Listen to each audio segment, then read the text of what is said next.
Allow the two it's okay. It's okay. Off your mic. It's okay. She off your mic. Chai! Now wow, people wey suppose talk truth to power don't off mic. And if we talk, now 500,000 they go summer us call them hate speech. But fear not, Maiyegun don't come.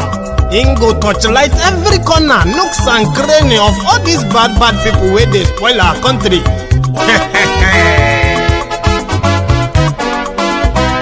So my people make we laugh, oh yo yo. Maiyegun don't come, oh yo yo. My people make we shout, oh yo yo. Maiyegun don't come, oh yo yo. Maiyegun don't come, man of the masses, oh yo yo. Maiyegun don't come, oh yo yo. Maiyegun diary Politico, oh yo yo. Maiyegun don't come, oh yo yo. This one not the off in mind, oh yo yo. Maiyegun don't come, oh yo yo. And in the touchlight every corner, oh yo yo. Maiyegun don't come, oh yo yo. Okay, some people be they holla say they want the power. Chai, them be promise us say we go get light and power. Them hustle sote they can't get the power. But now they know they do anything with the power. Every day, dollar just they get the higher power over naira. See them talk say make we off mind, but thank God say Maiyegun don't come. So my people make you laugh, oh yo yo. Maiyegun don't come, oh yo yo. My people make we shout, oh yo yo.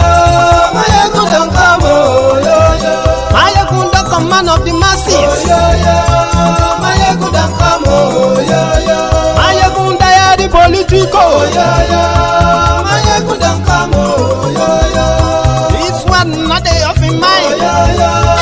Maiyegun don't come, oh yo yo. Person where they do evil, no one make person talk. Them say that Maiyegun, that man too they talk. He too they talk. Say Maiyegun diary, he they hot like pepper. But every day then they take money in bulk. Woman picking they the street they hawk. Still them talk say make we no talk. But thank God say Maiyegun don't come. So my people make you laugh, oh yo yo. Maiyegun don't come, oh yo yo. My people make you shout, oh yo yo. Maiyegun don't come, oh yo yo. Maiyegun don't come, man of the masses, oh yo yo.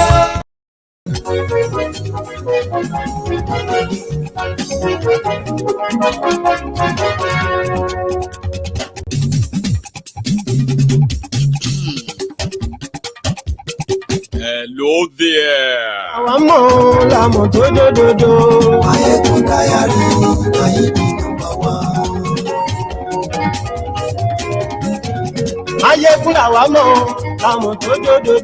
Good morning to you, good afternoon to you, and good evening to you from wherever you are watching from. This is Maiyegun Live. Glory Facebook, glory YouTube. Maiyegun diary, Maiyegun number one. Thank you so much for joining me. Read the caption of the broadcast. Read the description as well. Share the broadcast. Pay your offering by liking the broadcast before you continue. Thank you. Maiyegun diary, Maiyegun number one. Ó sì tún ṣe eré wàá gbọ́ níbẹ̀ o. Maiyegun diary, Maiyegun number one. Maiyegun diary Politico. Maiyegun diary, Maiyegun number one. Godfather. APC, Egbekegbe, using what is called reverse psychology. I am going to explain that to a lot of those who probably don't know how that works tonight. Maiyegun làwa mọ̀ dódódódó. Maiyegun diary, Maiyegun number one.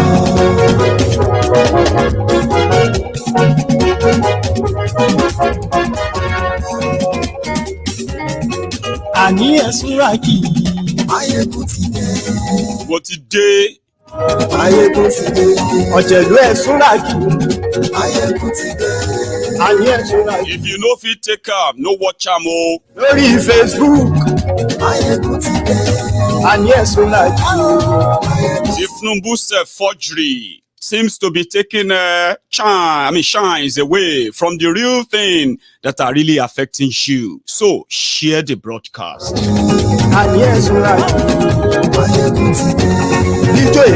Somebody asked me, are Nigerians too poor or too scared to fight? I said I will ask them. Share this. A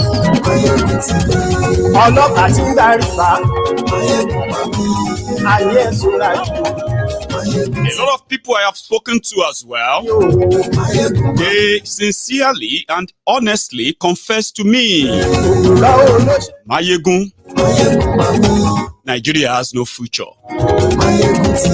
We are living at the next available chance.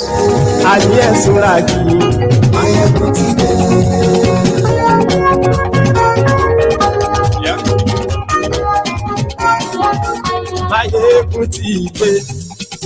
Thank you. Good morning to you once again, and good afternoon to you.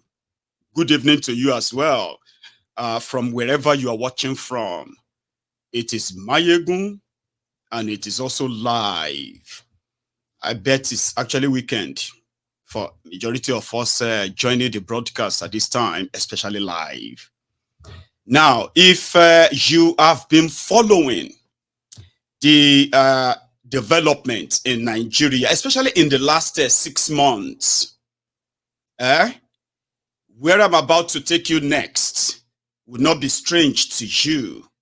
But even if you have not really been so conversant with it, of course, I have a way of reconnecting everyone back to then and now and then the future. A lot of people are living what you can call a pretentious, fake life. I am talking about those who choose to stand the truth on its head, even when they themselves are hurting. I know that Tifnumbu's forgery is taking most of the media space as we speak. But there are other injurious destruction that these guys are already doing. The impact of them are not even being discussed, talk less of them being taken up on this. On MaiyegunsDiary Politico, the temple of truth.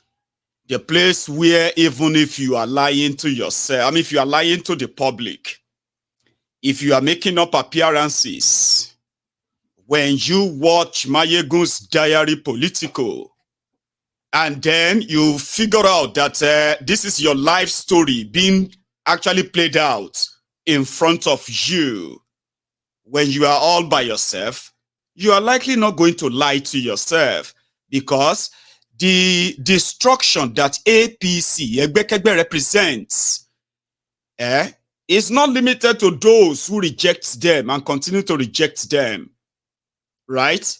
Even those of you who were loyal, supportive, submissive, they are zombies in so many ways.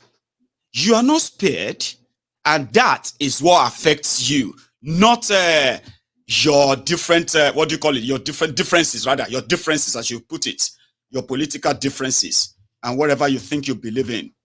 Like some would say, everybody has a right to their own opinion, or the right to their own political opinion and all of that, which is true.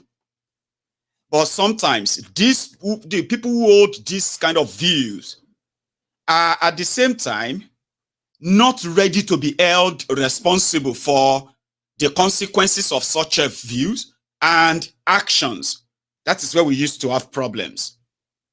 Let's say those of you who are watching me right now supported these criminals from 2015. And a lot of you probably feels like, you made mistake.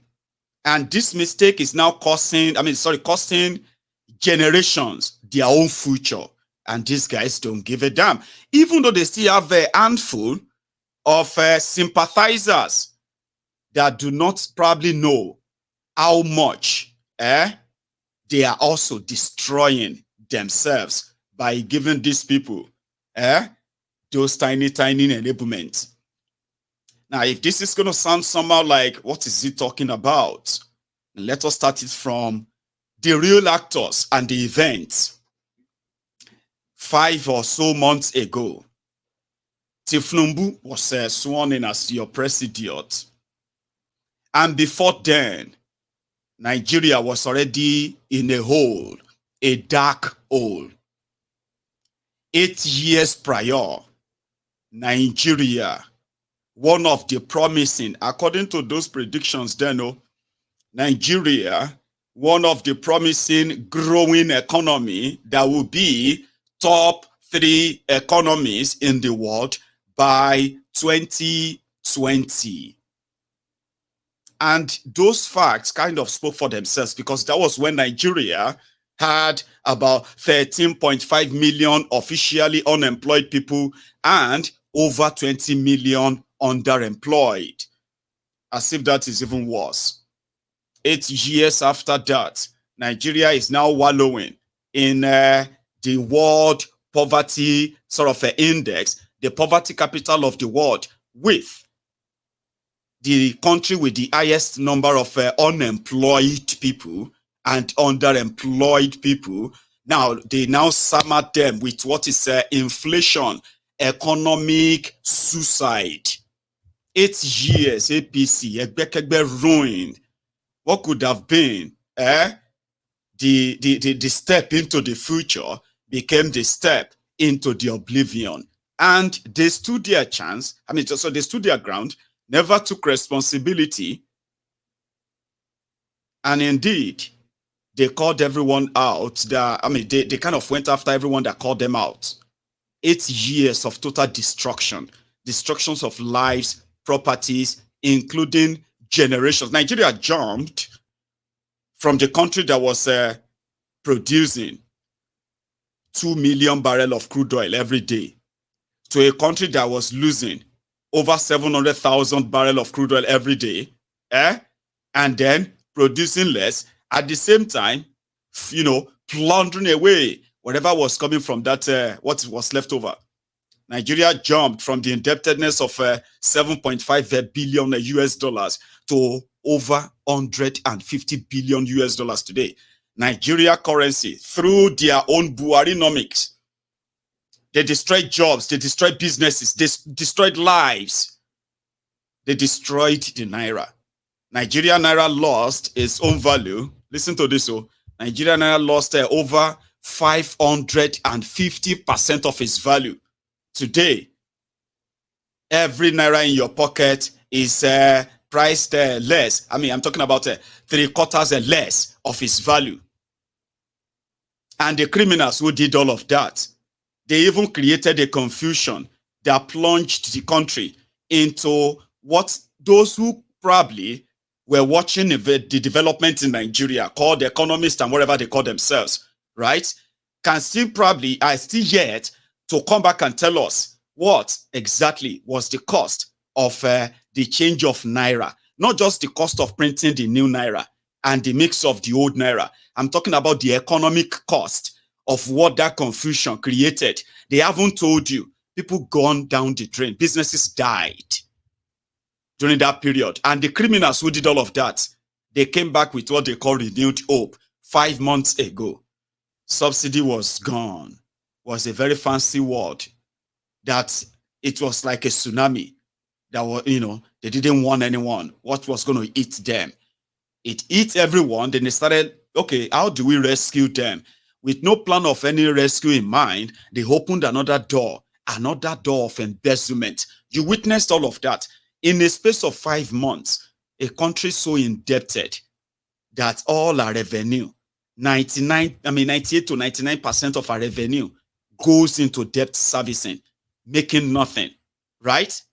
Of course, the news of, the reality of having a drug baron or a drug dealer, a certificate forger, election rigger as your president is like salt on injury. Of course, but have you not noticed something, which is where I want to get you to now? how APC, Egbekegbe, even though they continue to say that social media is their #1 enemy, because it is on this same social media that even when the crowd continue to go one direction, which everybody will know the end result, there will always be some conscious people that will bring everybody back from that ride. In the last 2 weeks, even Tifnumbu and his gang, they have invested so much in the media to try and change the narrative of his certificate forgery. Something that is so huge and so beyond Nigeria that prompted the reactions of all of us, including non-Nigerians. But somehow, a lot of energy has been spent on this, just like a lot of energy was also spent on the 25% Abuja FCT votes.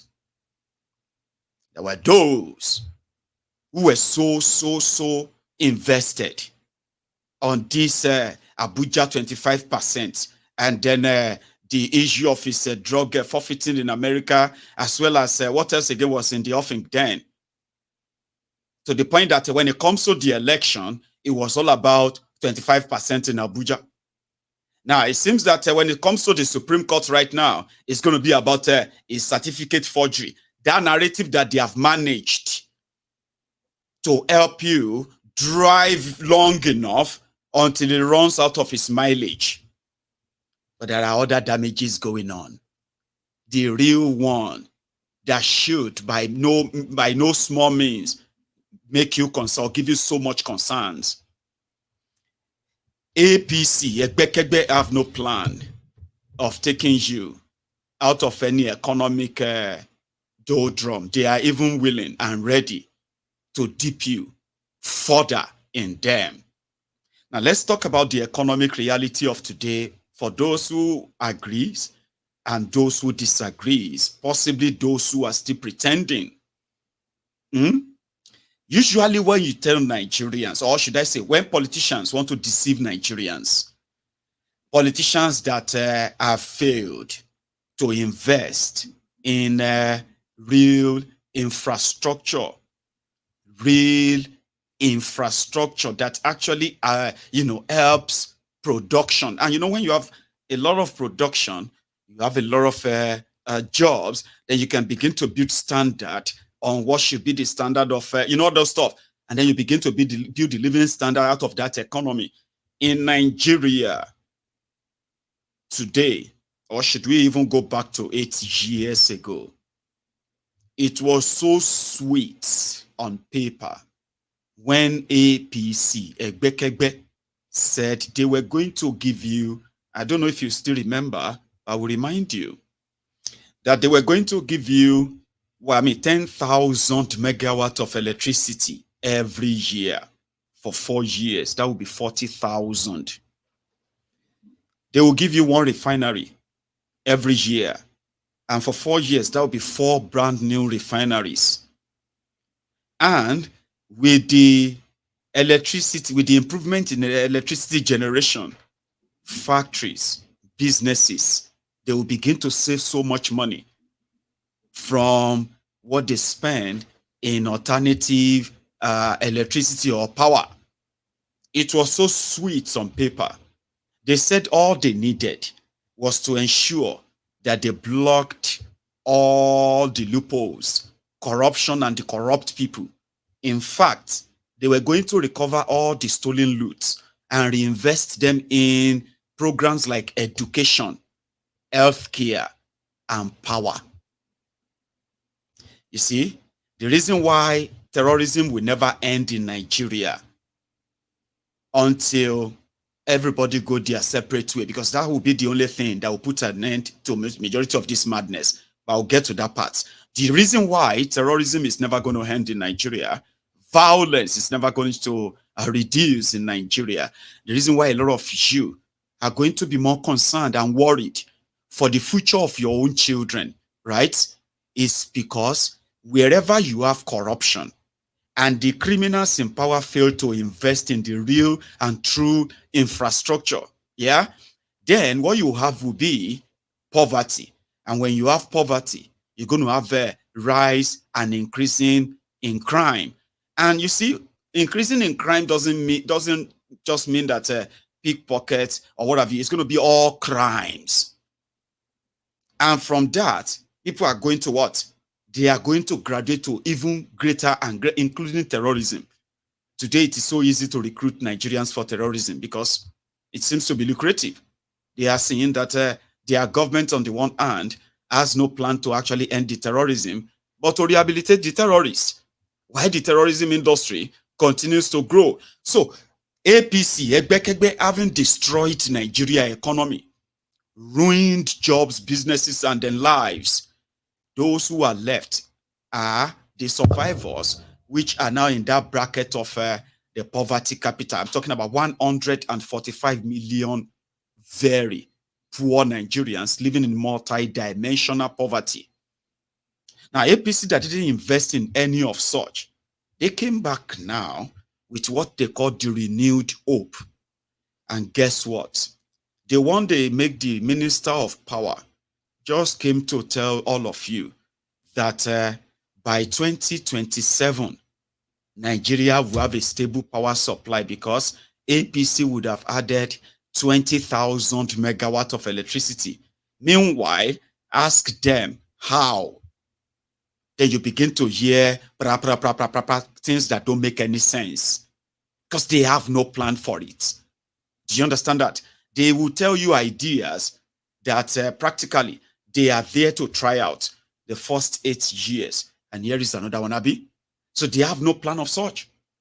So those of you who currently are in Nigeria and those of you who recently left Nigeria, I want to directly sort of speak to you. And this is it. In the last 5 months, okay, these guys have not only made the economy worse, they have made your lives hell. And here are the examples. From 167 naira per liter of fuel, they told you on the 29th of May that subsidy was gone.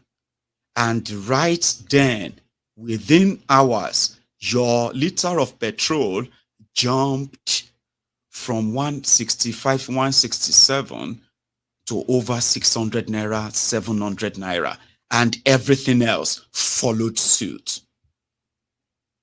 Then they said they were reinvesting the money in what they call the subsidy palliative. Another distraction to make it look like they actually had a plan. They had none. The same May 29th, when they handed over to Kolu, the dollar to naira was then at 720, 730 naira to a dollar. In a space of 5 months, that same naira to dollar has now jumped to over 1,000 naira to a dollar in 5 months. I'm coming on. Now, for those of you who have been kind of struggling through the cost of living during this period, and in fact, when majority of you began to feel like this is it, Nigeria is not for you, Abi, 5 solid months, and the effect of that is just the continuation of where Boko Haram stopped. And not just that. The issue of terrorism, banditry, they like to call them. I'm talking about those who kidnap Nigerians at will. They have done so well in the last 5 months that over 541 Nigerians have been confirmed, attacked, kidnapped, and currently in captivity across Nigeria in 5 months. So that is the same continuation of where Boko Haram stops. Right? Not just that. Currently, Tifnubu and his gang, they know where this forgery and the rest of that will end. And since you can never shame the shameless, yeah, they will rather consolidate that power. They are directing the narrative to make it pretty much like now Supreme Court of Nigeria will decide whether the certificate given to Kalu is fake or not.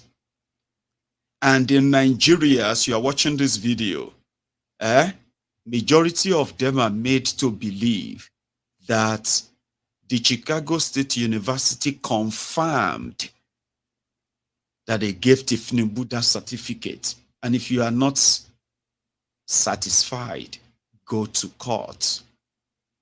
Now let's come back to the reality of those of you who are now caught in the web. I know you can lie to the rest of the world, but in reality, nobody really lied to themselves. Of course, people can lead double life, fake one, and Nigerians we have characters like that. I mean, we are still questioning the identity of the man parading himself as Nigeria president. So don't let that be something that is a shocker when people pretend. But guess what? Lately, I have been seeing people that, especially the last 8 years, these have been people who have publicly professed that no matter what happened, Nigeria is still their country. If everybody wants to leave, they can leave. And I'm beginning to see a lot of them who have now, they are selling their properties, selling whatever they can sell just to get out of Nigeria. And, you know, I was talking to a few of them recently when they pointedly actually told me and they said, Baba, if there is anybody currently in Nigeria telling you that they have hope and believe in Nigeria, okay, they can either be those who are benefiting from government or those who are involved in crime. And he actually explained that to me. He said, because those who are legit, doing their legitimate businesses, who have become the victims of all of these bad policies, corrupt policies, it's like drowning. But you are not seeing you are not seeing the water. Like you are not seeing yourself in the ocean. Give me a second. There's this you and this toy that is kind of making a lot of noise. Don't go anywhere. We try our best. It's not easy. It's not easy. In a country where people don't want you to speak the truth, they'll give you 1 million reasons why you cannot speak the truth. Well, the person is your friend, the person is your father, the person is your old schoolmate, the person you are from the same town, you are the same mother, you are the same this, you are the same that. And yet you want Nigeria to become a great country. And I see people that you once respected, you know, getting involved in all this rubbish, blaming other people for the carelessness of others. You know, it's just unfortunate. Just unfortunate. But truth is, let them say their own, let us say our own. So let posterity judge all of us. You know. So you can see people, they are struggling to defend the indefensible, struggling on television, on social media. They will continue to struggle. Nobody is talking about whether a man went to school or not. That's not the argument. That's not the argument. All the things you Bob D, we'll come back to you. Not yet. Sorry about that. Okay. So I was talking to those of you that would publicly, all right, defend APC. Egbekegbe. Meanwhile, as odds and a lot of people are living and looking for opportunity to leave Nigeria, you are also looking for one. And I don't know how some of you really feel that you are helping them to burn down Nigeria, make her worthless and useless, divided as it is, and then thinking you are also escaping to a safer place. I'll still come back to you. I want to address those of you who are in there. This person told me that majority of those who are doing legitimate things, who have been victims of this completely collapsed system. You know, the description was like, Nigeria right now is like a place without government, a disorganized place where people can actually do, where people are doing whatever they want. You see those who are in authority, because they are rogues, they too are doing whatever they want. It's like a banana republic right now. And rightly so. Let me give you this example. In Nigeria right now, if you, by any chance, lose your bank card, your ATM card, okay, somebody can take that and use that to take loan from loan apps. They have loan apps in Nigeria. So these loan apps would then begin to blackmail you, okay, that you used your, what do you call, you took a loan from us, and if you don't pay us back our money, we are going to publish you as either a kidnapper or somebody who is dead, like they will post it as your obituary, or they will kind of accuse you of something that will likely, then they will send it to all of your family, your contact. They said they will send that to all your contacts. And I'm like, wait. So who do you then report to? Do you call your bank to fix that, or you call your, for the banks is another one. In Nigeria, it has gotten so worse that lately, bank workers have been arrested for giving the banking details of their customers to fraudsters that wipe out their entire savings, and the bank can't do anything because the record shows that you withdrew all your money. Now, in all of that, the first question will be, who do you tell and who do you report to? Nobody. So a situation like that, which has now made it look like, or make it more like the dog eat dog system. A lot of people, a lot of you Nigerians, are beginning to tell yourselves there is no future for you in this country. A lot of you, in fact, so many of you watching me right now. And you are right. There is no country ruled and governed the way these criminals are running Nigeria, that has any future. The other day, I saw a video, and it was the video of Baba Gio of Redeem. Now, Baba Gio of Redeem, which is the, what do you call it? The praying Christian wing of APC, Egbekegbe, by the way. Baba Gio did a video, and in that video, he was telling the Israelites, the Israelis, that RCCG worldwide stands with Israel. Sure you get? And a lot of people were reacting. About, have you ever kind of made video to tell people of Eastern Nigeria that are being killed and slaughtered by the Nigerian government, especially for the past 8 years? Have you kind of, you have members there. Many of your members have been killed by the Nigerian government. What about Northern Nigeria, where terrorists and all of that? What about the Middle Belt? You've never made any video like that to say, we stand with you here and there. And if there's anything that connects Christians to, so if there's anything that connects Nigeria to Israel in this whole mess, right, it's going to be religion, Christianity, Abi.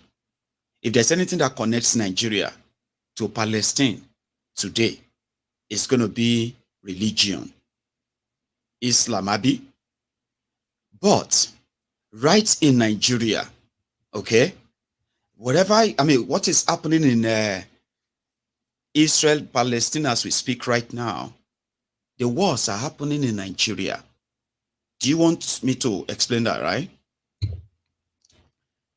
In the last few days that this war and this fight started between the Hamas and the Israelis, right? They said from both sides, they have killed over 3,000 or so people. Horrible, horrible, right? In Nigeria, right, that is not shooting and fighting war, okay? In a single month, they kill more than that 3,000 people. Nigeria is not shooting war like everybody, you know what I mean? Millions of Nigerians, over 10 million Nigerians, have been internally displaced inside Nigeria that is not fighting war. But the entire population of Israel today, it is only 1.8% of them that identify as Christians, okay? And to so many Nigerians, they still believe that the Israel that they read about in the Bible, the Israel of the old, is the Israel of today. So connected, somehow they are connected. Say, yeah, when you look at those Muslims too, they will tell you, right, how they are Islamically connected to the Palestine. Now, you see all this religion connection and what have you, right? The same energy, for some reason, is not channeled towards the homegrown terrorism that is being supervised by the APC. You know, I don't know if majority of you know that in Israel, out of their entire population, majority of them, they are Zionists. There is another religion called Zionist or something. Sure, you know. In fact, the Christians in Israel, they are facing the same persecution the Christians in northern Nigeria or Middle Belt part of Nigeria are facing. Do you know that? Apart from the historical, biblical, what do you call it, locations that is located in that area, do you know that Israel is not a Christian country? You know, there are more Christians in the part called the Palestine than the Christians you have in the entire Israel. But that is actually not, that's not my point. I'm just trying to let you understand that as your leaders in Nigeria, who are supposed to channel energy, the same passion, the same energy that they try to show to things that I would say probably not their problem or their concern. If you know the real story, from the Ottoman Empire to the British Empire to the creation of states that they are now called countries in this Middle East today, and then to back to your religious books, the Quran, the Bible. But if you read all of these stories, all of them together, and then you read about the 1949, you read about the Hamas of 1991, 1992, and then you come back again to your Bible and all of that, and then you realize it today that, oh my God, there's so much difference of what you have today. But what would make those who control your mind politically in Nigeria, what would make them special or sort of dreaded if they don't continue to attach these locations? You know what I mean? These locations to the religion back in Nigeria, events happening out there, using them in relative to what they are pushing in Nigeria. Because what they need to do is that you are still under their wing. And with the connection between the politicians, your preachers, and their policies, how they manage the whole thing, then you are like, where is that future?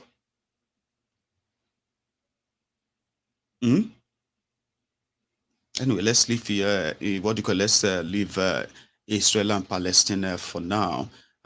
Yes, it is. It is a political war. It's not even religious. You understand? So their story is so deeper that if you are in any way a Christian or a Muslim, right, you would condemn the real killings going on there from how it started and how it is currently going. It is barbaric. It is awful. But let's leave that, because there is more awful things going on in Nigeria that the world doesn't, or probably Nigerians themselves, unless are bothered or concerned. In Nigeria of APC, the Nigeria military are pretty much like a wing of terrorists also in Nigeria, whereby they are more involved, right, in the project of ethnic cleansing, okay, religious persecution, leading to further terrorism on their citizens. As said, those who are jihadists are killing Nigerians and getting away with it, strolling straight into the into the town and take as many people as they can and then wasp back into the forest. They still do that today. And then the main infrastructure of Nigeria, the government built infrastructures like pipeline, are left in the hands of former militants or militants, people with guns. So Nigeria is being sort of, run in a way that you can do whatever you want, just never get caught. It's style of ruling. So then people say they are living today. So many businesses themselves are already losing their best hands to this Western world today. No thanks to APC. Of course, what would you do? The country and the criminals in charge, they are breeding, and then they've institutionalized the corruption in a way that they are now breeding poverty, and they are making that poverty a sort of a state policy, something that is like, you need to be poor if you want to be identified as a Nigerian. And now whatever will bring you to that stage, their policies will break you, no matter how long it takes. And like I said, if you are legit, doing your things legitimately, and you don't even kind of care about government and what they do, when they talk about APC, when they talk about these guys, to you, man, leave them alone. They are all the same. But when you leave the argument of they are all the same or they are not all the same, and it's about you now, and you look around you and you're like, man, if I have a chance, a lot of people say that to me, if I have a chance now, I'm going to leave this place. If I have this, I have to get out of this place. Why is everybody leaving? And they can't even wait for you to. You know that. When you say, oh, I can't wait to leave this country, you will see the APC, cretins. They will tell you, go, you owe me the first one. Get out, everybody. If you don't like this country, go away. So in another, well, you've had the first 8 years of it.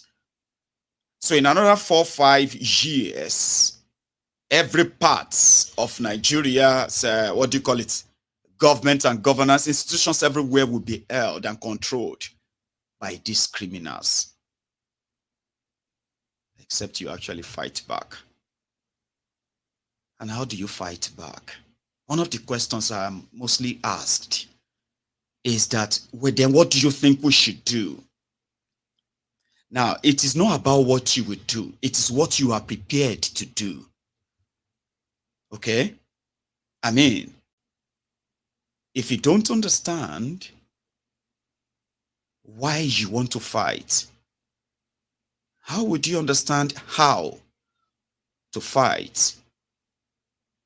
A lot of you are at the verge of total breakdown as you are watching this video. You are, like I said, people put up appearances, pretend that everything is still fine. Say, how are you, Baba? Well, Baba, we are pushing it, so we thank God. Really? Okay, that's good. How is Madam? She's fine. She's fine too. How about the children? Baba, we are there. Everybody is fine. So how is business? Baba, that one a long story, but we thank God. But majority of you are at the stage of busting out and saying the truth that you have held on for so long. You have been holding it, hoping that things will turn around and turn around. But rather than for them to turn around, their worst policies, their greedy criminal policies, which has always been the same thing as always, right? You are just the latest. You're going to be the latest victim that's going to kiss the dust. A lot of you struggling and all of that today. You're fighting a system that is intended to actually break you. Even when they say their intention is to make everything better for you. Who does that? That you want to make things better, but you're still doing the same thing that brought the problems. Sure, you get?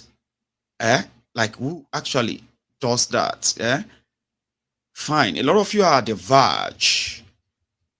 A lot of you, one last prayer you're asking for is that after putting your everything into living Nigeria with your family, it's like the last gamble and you are waiting to get out of that place. Abi? Now, if you don't have a chance of living, or you have left, and with all of this going on today, you have no chance or a plan of going back. Now, if you feel like this is scary, Maiyegun, are you saying that if all of us run away, fine, we will never, ever wish to go back again? And is that it? Very well, that is it. No way. I mean, are you saying that the worst is yet to happen, as those who are probably those who could save Nigeria from this APC division or divisive existence, once they leave, their rogues and criminals who take control of all of the institutions and every arm of God, everything, that would now become the norm, that those who left will never wish to go back there. And since you have no plan of going back there, that means you have a plan of dying abroad.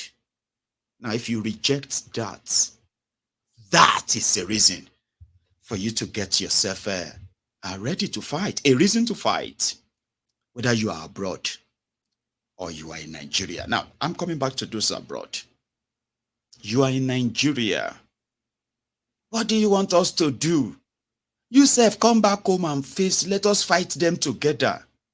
I am not talking to those who are not ready. Okay? You see, we have humbled slaves. Do you even remember the meaning of the humbled slaves? Okay, I'll tell you. The humbled slaves are the Nigerians who have put up all the fights they could, and there is no fight in them anymore. They've accepted that this is who they will be, okay? Whatever those who control Nigeria or those who rule Nigeria says they are, is who they are. So they accept it. They agree. And they are wondering, why are you not agreeing? Do you know better than these leaders? A lot of you are fighting. You don't understand anything because we have already fought before. Look at us. Look at our faces.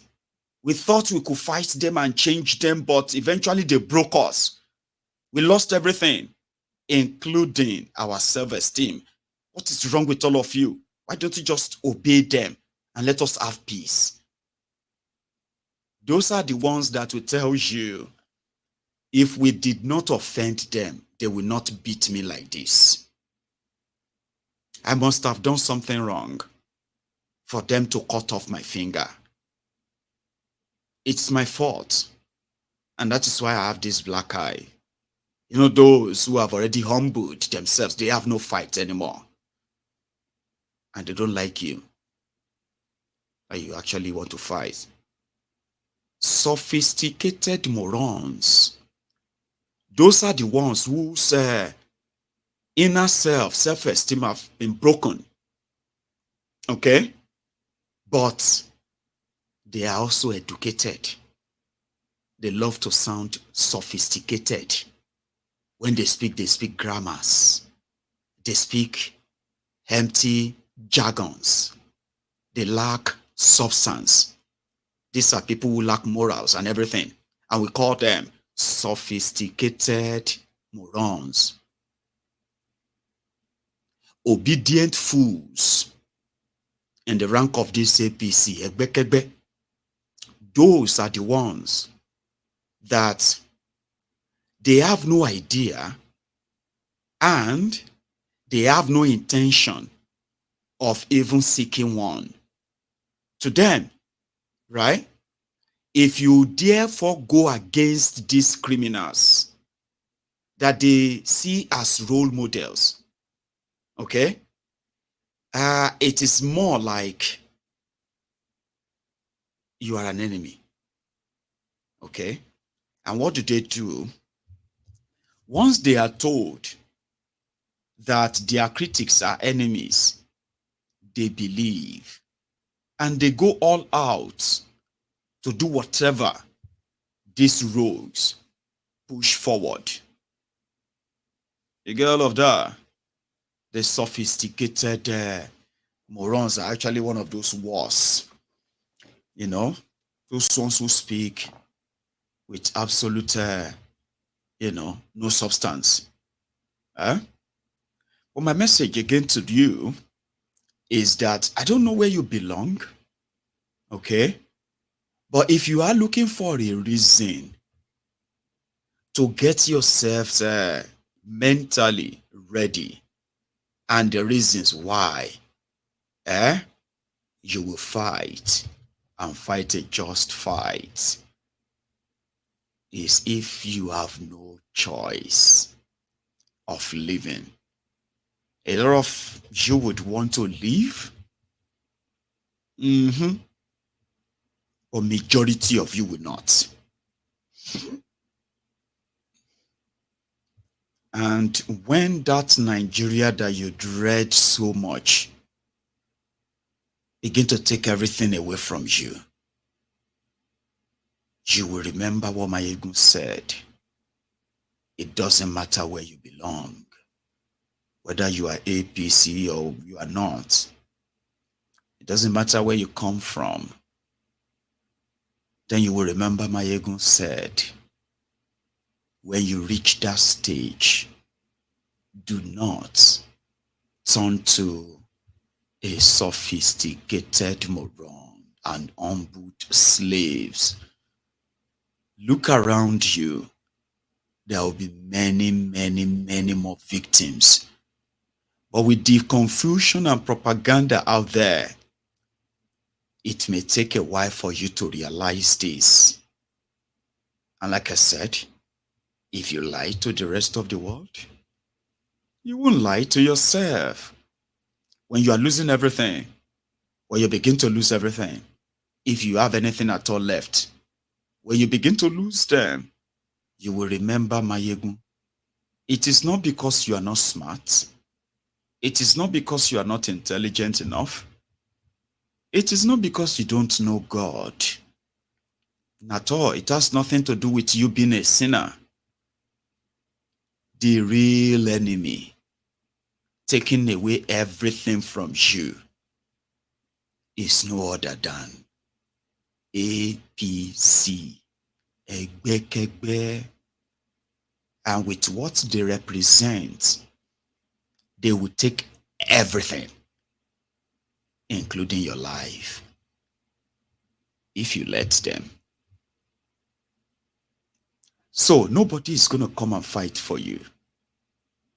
Do you know what happened to those who have escaped? A lot of us will have to get ourselves ready. Your comfort zones are not going to be comfortable for everybody anymore. You can take that to the bank. Especially those of you who live abroad and you are loving Nigeria from abroad. When they say they are doing Nigeria independence, now your own they too much. Now they go get a Ashwebi for Nigeria independence with your children, taking family pictures to show the rest of the world that Nigerian family living in California, America, Nigerian family living in Qatar, beautiful Nigerian family living in Saudi Arabia, amazing young Nigerian family living in Canada. You are loving Nigeria from abroad. And to so many of you, no matter what goes on in Nigeria, you are safe where you are. No, you would no longer be safe. In the next 5-10 years, with these criminals, if they last that long, you will begin to also find a reason to either join those demanding for the central breakup of this criminal contraption, or you will be back there with your own, what do you call it? With your own AK-47 roaming the street, because it won't be comfortable for us abroad too when things goes on like this. And it won't be easy for you to decide that you want to go back as well, because it's going to be like from frying pan to fire. The consequences of your support and defense of criminals in Nigeria, helping them to share the propaganda that has kept people in perpetual poverty, generational poverty, will also eventually affect all of us too. I hope I will say that. I'll keep reminding you that. However, to those of you who have managed to leave, and somehow there is something I have to say to you. Okay? You haven't escaped anything. We have not escaped anything. And if you don't believe me, don't worry. You are welcome to the West, or you are welcome to wherever you have managed to get yourself and your family to right now. But why did you leave Nigeria? That's the first thing you have to tell yourself. A lot of you are doing fine in Nigeria. And when I say fine, I mean to Nigeria's standard, you were doing fine. But something became so scary for you that you knew you are going to lose everything, including that your beautiful family. And you started thinking about them. And in all your thoughts, you know there was no solution for them in Nigeria because you have been there. You are there, Abi. You are also seeing what they are doing, Abi. And that's finally sent you out. You are welcome to the West. It is not a tea party, by the way. It is going to be an experience for you. But there's something I have to also remind you of. It is either you are going to live with that reality that Nigeria has no future. And if Nigeria should have any future, it can never continue the way it is currently constituted, Abi. I hope you will live with that for a very long time before you become very comfortable like those before you. And then you begin to fight for Nigeria criminals. You begin to tell how you love Nigeria, how you love your country, having escaped from the shithole, Abi. But there's going to be a time when you are going to realize that you might have escaped, but as things continues, there is likely not ever going to be a Nigeria to return back to again. And what that would mean, I may not really be able to describe. But you're going to get to that stage too. And at that point, you probably will pick up your own side then. Or you should pick it right now. Because at that point, Nigeria will become so irredeemable. The currency will be like toilet paper. The entire economy will depend on handouts. Businesses will die. People will die. And it's just going to be like a wide west. Wide west. And that is never going to give you that comfort you think you are going to get. From first, leaving the shithole, then from second, piecing over them by pretending that Nigeria will be better from your own lenses, from wherever you are hiding or wherever you run to. Okay? Because for those of you who are, who are very prayerful, I have told you many times that do not let these criminals continue to take advantage of your faith. It's Nigerian criminals who are specialists in calling God. They can call God, and you think that's exactly how much they respect God or fear God. They don't.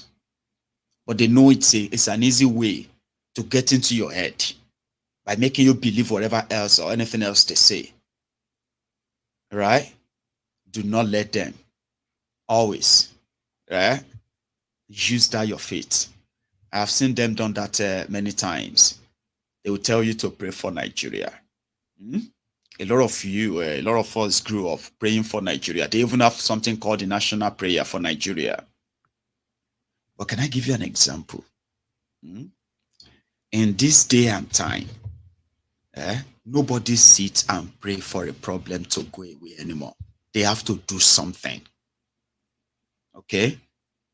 So, for example, again, you've seen this Israel and the Hamas in Palestine, Abi, or in Gaza. These guys were flying parachutes like that. They call it a glazer. Two people will be inside a glazer that look like a machine, or with a parachute and a gun. They were flying into Israel on that day one of that Wahala. They were flying in. They had drones that are underwater drones. Okay? They have drones that they made themselves to attack Israel. They have drones that they put on, you've seen some of you that have seen some of those propaganda videos, Abi. They had machines, they have everything to attack a place, Abi, because they said during the Ottoman Empire, I'll tell you that story quickly because it's related to what I want to say next. during the Ottoman Empire, the ones that own the areas like that is now today's Turkey, Iraq, Afghanistan, Iran, and then the UN created what do you call it, area that is now called the Israel and Palestine, and then all of that. So since the time of that partitioning, Israel themselves, who are like the children of God, Abi, Israelites, you know what they did? They knew that they are in the midst of enemy. They are in the midst of those who believe that traditionally that land is their land. Sure you get. But British that colonized the area, okay, said for peace in 1945 and 1949, they now mapped out a place like that, okay, and they gave Israel part and they gave Palestine part. But the Israelites, they did not say because they are children of God, they will just call on God to kill their enemy or kill anybody that want to kill them. They know that they are in the midst of where they wanted them out.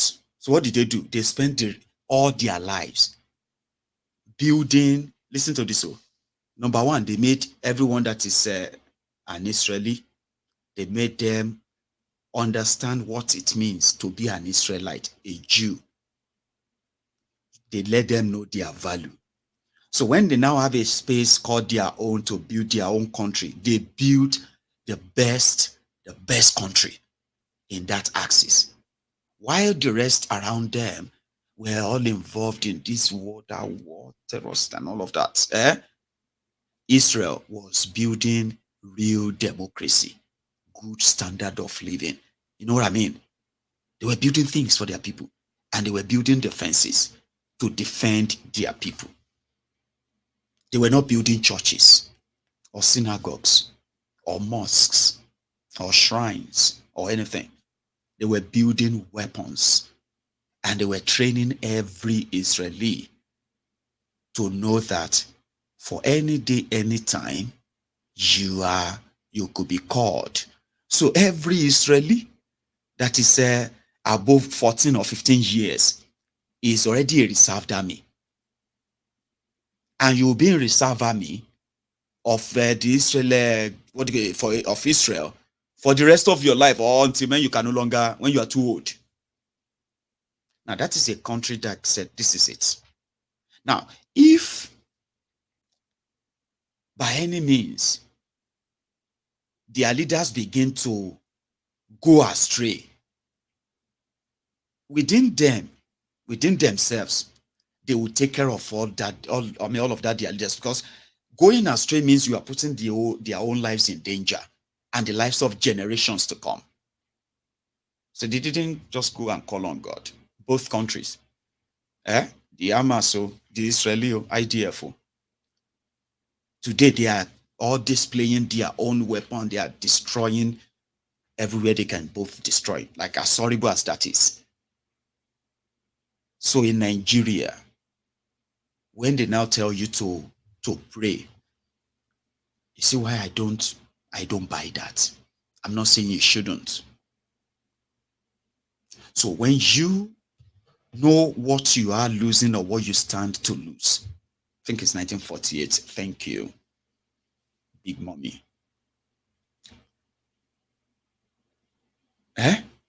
When it is time for us to know what we are, you should have something you are living for.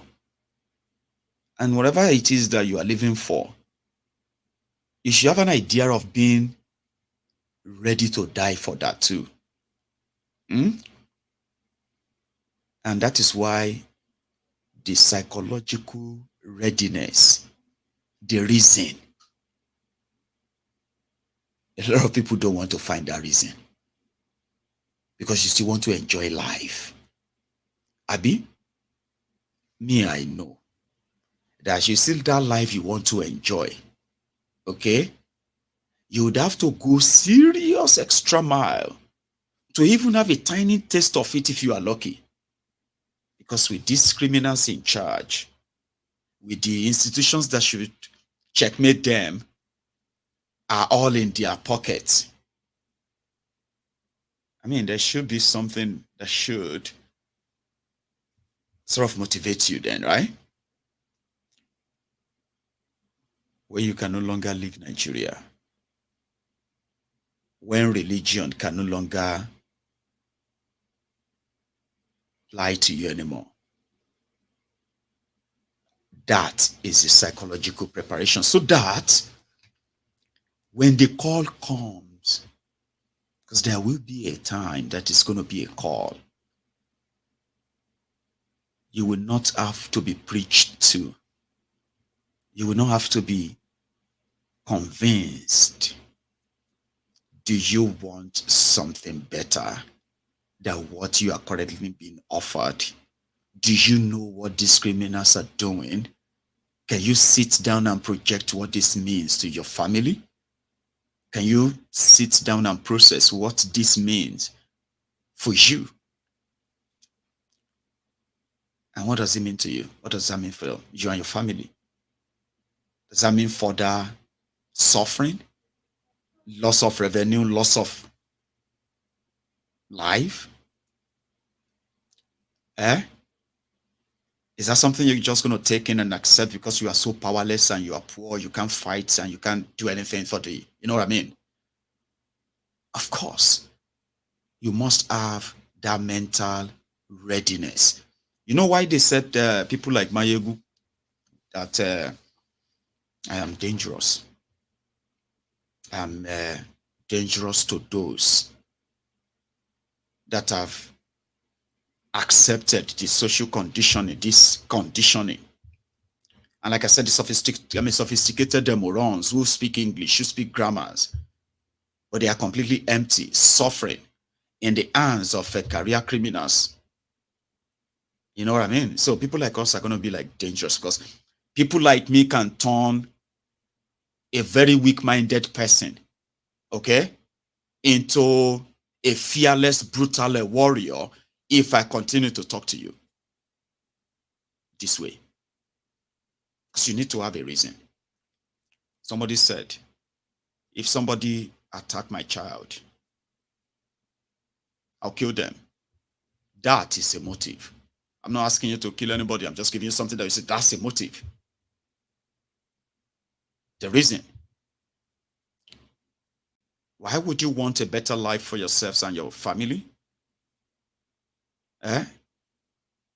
Why? Because you deserve it. You deserve it. So if you don't tell yourself that you do, and you continue to put yourself in a place to give reasons, excuses for why you can't have them,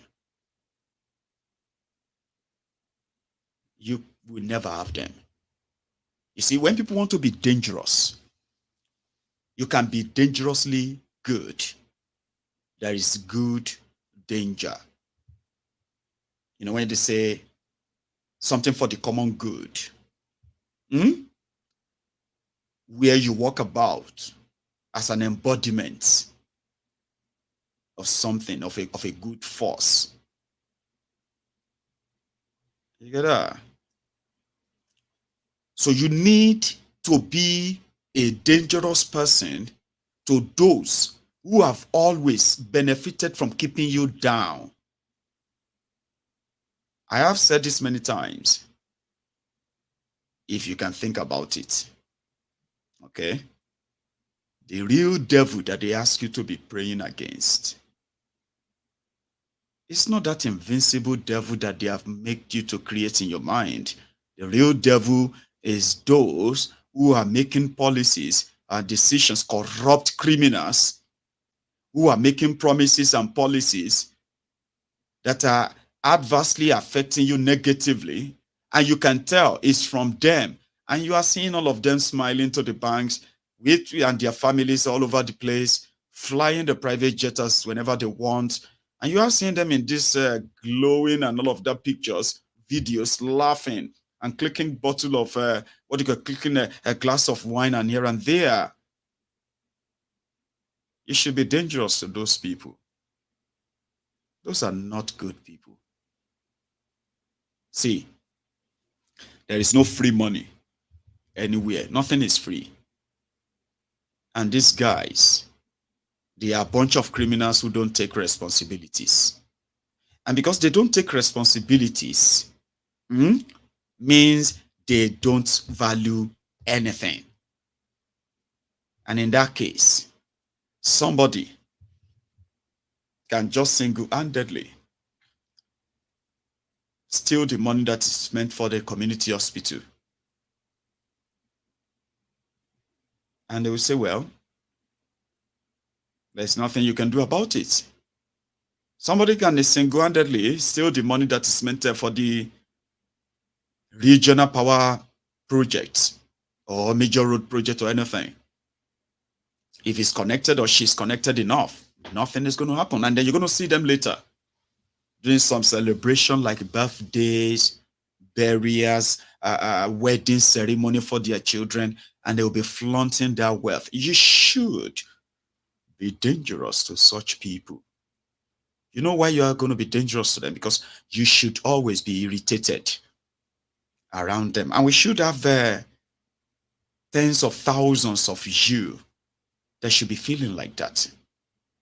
You should never feel like you could have a bite, because it's going to be a poison chalice. Now, when you have that mindset of, I am losing something here, and there are many, many like myself who have actually lost out and they've done nothing wrong. They've just been regular Nigerians doing the normal thing, regular and the legit things, but they are all falling out one by one, while these criminals continue to grandstand everywhere. They destroyed, or should I say, they have further destroyed your education, by the way. There are many of you that will never go back to school.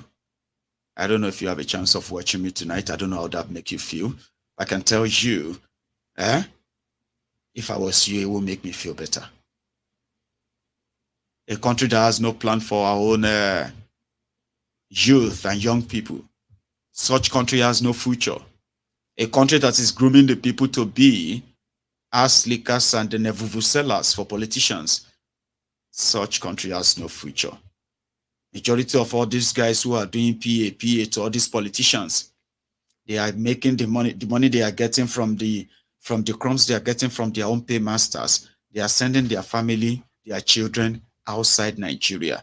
A lot of you are seeing them every day. Every one of them is looking for a chance to get his own bite and just bail out of Nigeria, because they know there's nothing for that future of Nigeria. You know, so you should be dangerous to those people. They should see you as somebody who has something to lose. And when you see people of like minds, because there's going to be that time that calling is going to come, it's also ideal for you not to play into the hands of those who are also part of them. But for now, they are waiting to see if they're going to get their own share or cut. And if they don't, they will become very vocal. I'm going to quote some of them and I'm going to tell you, don't believe him. Because that is what Nigeria has become now. The future is so bleak right now that those who feels it so deeper in them are leaving. And those who are in there, majority are feeling trapped already.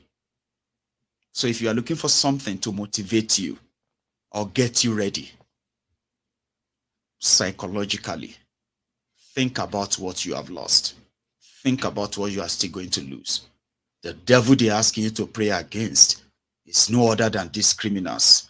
And if anybody is asking you to wait on the Lord and wait on the Lord, they're just asking you to wait to die. So one of them is going to trigger the calling. But if you are not mentally prepared, you are going to join the rest and be asking, is it about Yoruba? Is it about Igbo? Is it about Hausa? Because you are not mentally ready. In what a lot of people have come to also realize is that those who are living in diaspora, that we actually have a very big role to play. There's some psychological evaluation and then preparedness that you also need to. There's so many of us that have no idea of what to do. Maiyegun, what do you think we should do? A lot of us want to throw money at it. Maiyegun, let us raise money. Maybe we should just raise money. Money for what and for who? When those that will actually access that money will take any money. True. A lot of you will donate money. So much of it. But you will never get any result because those who are likely going to get the money are not indeed mentally prepared. They have no idea of what they're actually meant to be asking for. So, and that is why we all need to begin to tell ourselves the truth, and at the same time begin to give ourselves that psychological readiness too. Because sometimes I get all mixed reaction on this platform, and I respect all of them. In fact, I acknowledge all of them, even in whatever I also believe in. And that is, there's still a chunk of us here that believes that Nigeria still stands a chance. And I don't know what gave you that impression. And somehow, my own patience is already sort of wearing out too. Because, my own belief is that not until a lot of us actually meet that reality, that point of reality where you're going to say, man, I actually thought Nigeria would still work out. I actually thought if you know what I mean. I used to believe that until you meet that, we should just let you enjoy the experience. But fine, Nigeria can still be helped, or Nigeria cannot still be helped. Fine. But what kind of help do you think Nigeria needs? As you are watching me now from your own different base abroad right now, if I ask you to bring a pen and paper, okay, and just write whatever comes to your mind, what help do you think Nigeria needs now? Even if you kind of stylishly agree that Nigeria should break up. I remember Sham would tell us that Maiyegun, I supported the breakup and all of that you are saying, right? But I am saying that we need to get rid of these guys first. And then we can have a chance of sitting together and discussing how we're going to break all of these things up and all of that. Something like that, So they believe that maybe it's going to work or not, okay? But we have another another chance at giving ourselves the mental preparedness of what are you going to be demanding for, even if you have to invest your time, invest your energy, invest your money in anything that is going to actually bring a difference in how things are currently going in Nigeria. Like that mental preparedness. There are many sort of, there are many people who have different ideas of what they think should happen. But there is something you have to remember, which is something I say all the time, okay? It is not how emotional you are about it. It is the facts behind this. A lot of us used to be pro-Nigeria. And that is why I don't get upset with people that says Nigeria will still work or Nigeria may still work. That's okay. I don't get upset with them because many of us used to be like that. But there's always going to be a moment of truth that you have to take your time and just sit back. Don't use your imagination this time around. Just think about happenings. Just think about happenings and then think about those behind all that are happening. And then tell me, where is that your idea of Nigeria will still work coming from? How do you mean it's still going to work when, one, you can't elect them, you can't sue them and get anything, and you cannot protest against them without getting ready for the brutal violence they will unleash on you? So where is the idea of Nigeria will work one day? If you look at those who were before these guys, Bokwari and his gang, people said it can never be worse than that. Now look at Tifnumbu and his gang now. Are they not worse, already worse than the Bokwari? So who are you waiting for? Shitiman and his own people? Or Akpabioli, and who are you waiting for? So this is where people like me, which, you know, like I said, you have to, at the point you're going to sit down. A situation whereby right now, when you talk about insecurity, you have no idea who is responsible, who should be held responsible for the insecurity. The president or the minister? What about the economy? What about the devalued currency? What about the unemployment? We should be held responsible. And on and on and on like that.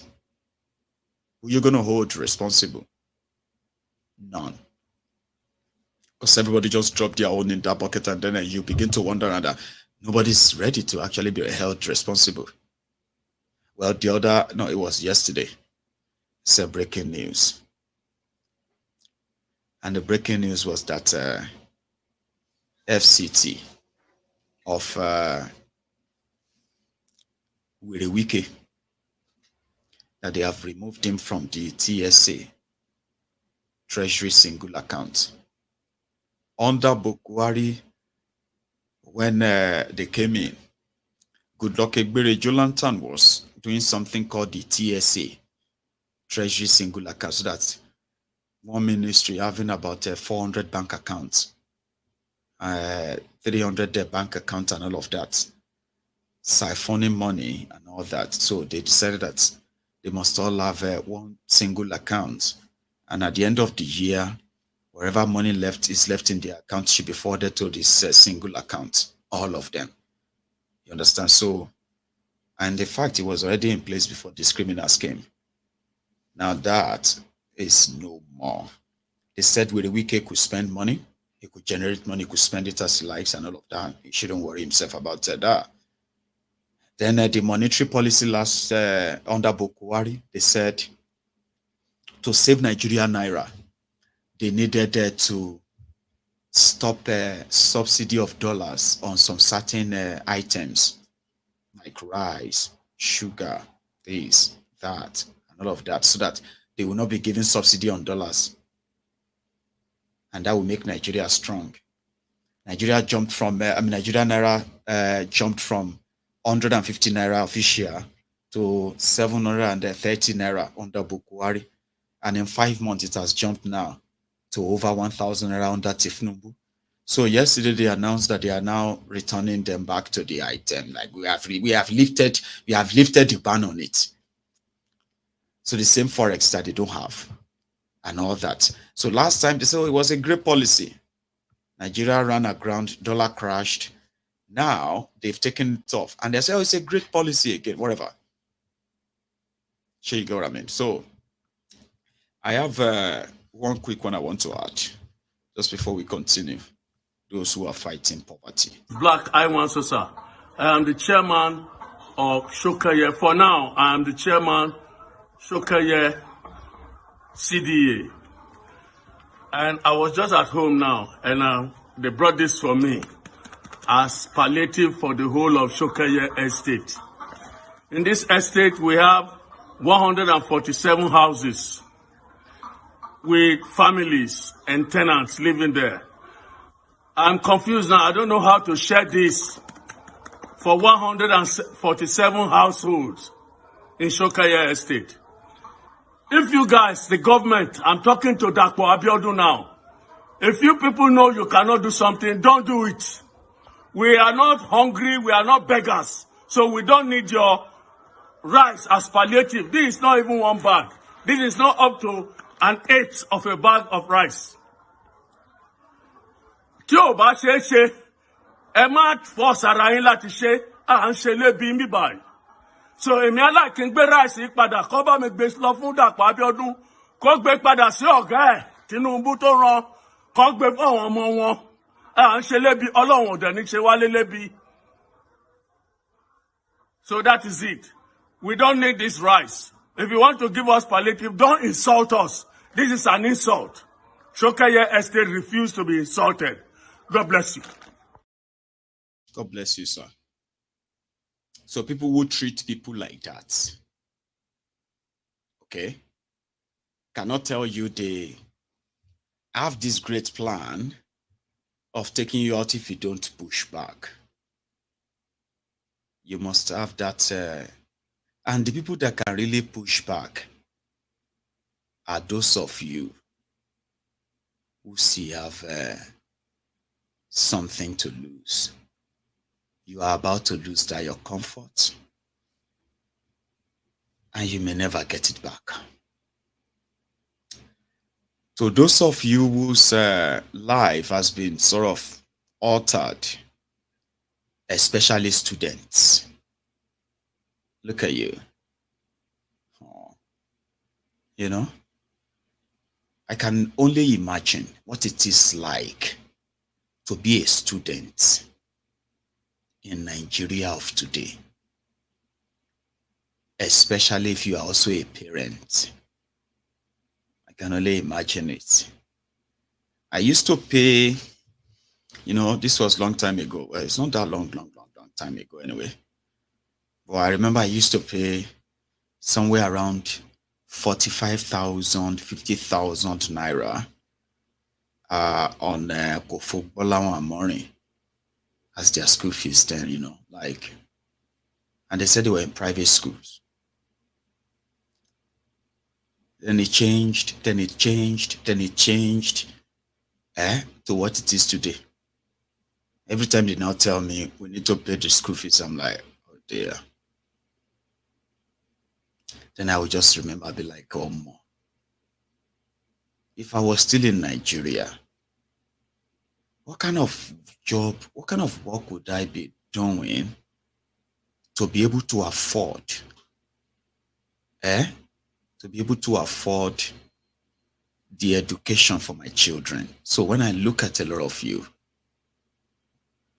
I don't know, but it never used to be like this. And you can now tell yourself this is beyond whether APC or PDP now, right? Or you're not telling yourself yet. You're still abusing me. No, you will never stop abusing me. I'm used to that. Okay. But after abusing me, after calling me names, the other day, I think it was 2 days ago, I was reading my comment on Facebook, and one of them said, now go kill your mama, you this Maiyegun. I was like, wait. If I am telling you how they are economically impoverishing you, and then you say, make Ogun kill my mama for saying it. After Ogun kill my mama, should that one go make the economy improve? Have you ever thought about that? Another one came and said, shut up your mouth, go and look for a job. And I was like, okay, if I found a job, or let's say I have a job, okay, and would that then stop and reduce the terrorism that these guys are unleashing on you to the point that you don't have to say anything about it? But the bottom line is, if you are not, if you are lying to people, fine. Well, you can't lie to yourself. Whatever happens to me, whatever I do with my life and the rest of that, they still would never wipe off the truth of the millions of lives that these guys are ruining and destroying, including generations unborn. That won't write it off, would it?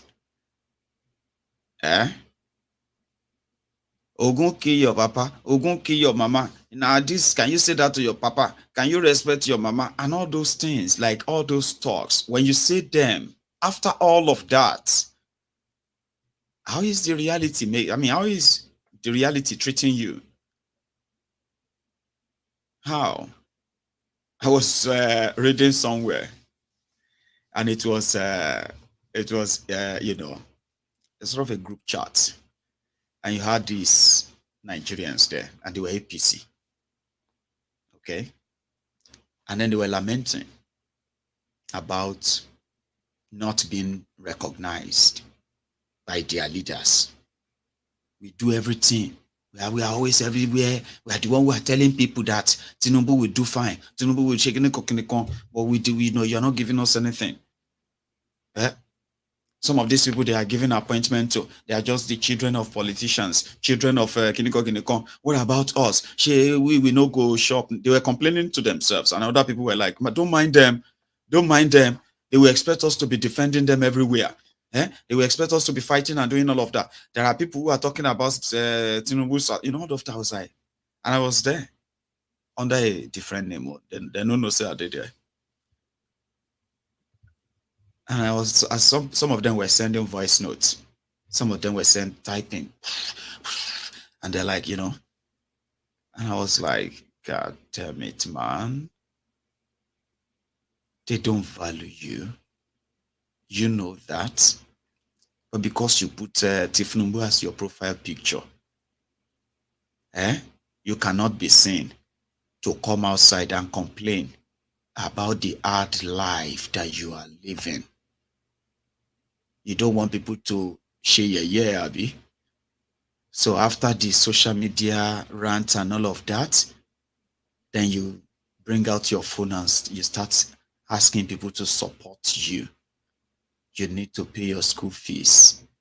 You need to take care of your daughters. You need to take care of your children, all that stuff. And then you now realize that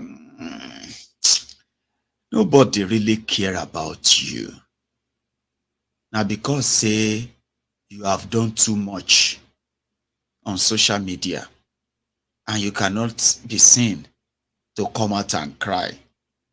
There are those who have tried to.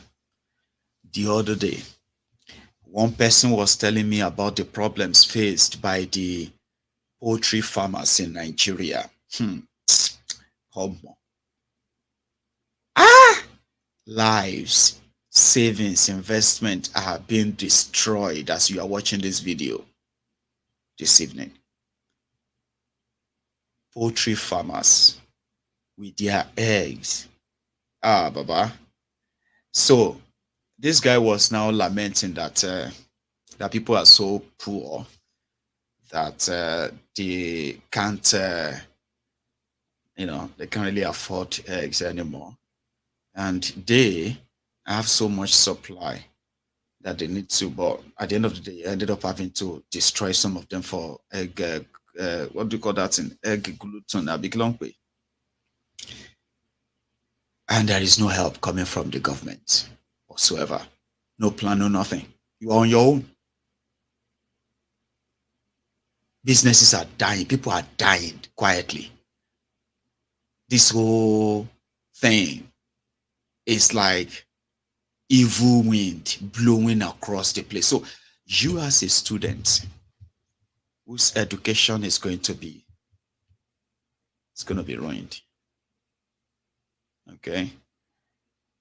So at a point you have to tell yourself, what is your purpose in life? What would be your purpose in life? And is any of these happenings, any of them pointer to you that is going to lead you to your purpose? Any? Now you may not be seeing this yet, okay? Maybe somebody is still paying your bill. I don't think there are so many people who are so lucky to have their bills paid by somebody else. Not so many people are lucky. So at a point, you have to tell yourself the truth. Okay? Whether you are for them or you are not for anybody. There's something that indeed puts you in a position of either what you have done or what you have failed to do. So if you want something better, you must first of all reject something bad. And this is bad, isn't it? This is very bad. Very, very bad. And I can tell you this 1 million times on repeat. Very, very, very bad. But if you are still struggling right now, that means you have something that you may lose soon. That is enough for you to get yourself mentally ready that, you know what?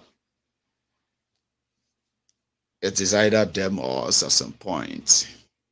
They are no more than us. No, they are not. They forced Nigeria together for their own selfish benefits. Now, until the two-thirds of the current people that is of the people that are currently trapped in the current Nigeria realizes that until that choice is made by them and not for them, nothing is going to change. And we must get ready to know that for something to change, we must reject what is wrong. And it is not by just, screaming and shouting about it. It must be a well-coordinated sort of, I am kind of being careful of the word to use so that it doesn't mean like, it doesn't look like I'm indoctrinating you little by little, because if I go that route, just start radicalizing everybody so early. But you get what I mean? You should be in a state of mind that you are around people that think like you. And you begin to avoid people that don't think like you. Do you understand what I mean? Whether you are in Nigeria now or not, you must develop the idea that those who think like you or those who know what you know are very few. A majority would like you to explain it. And no matter how much you do, they will never get it. Now, let me tell you how this kind of thing works.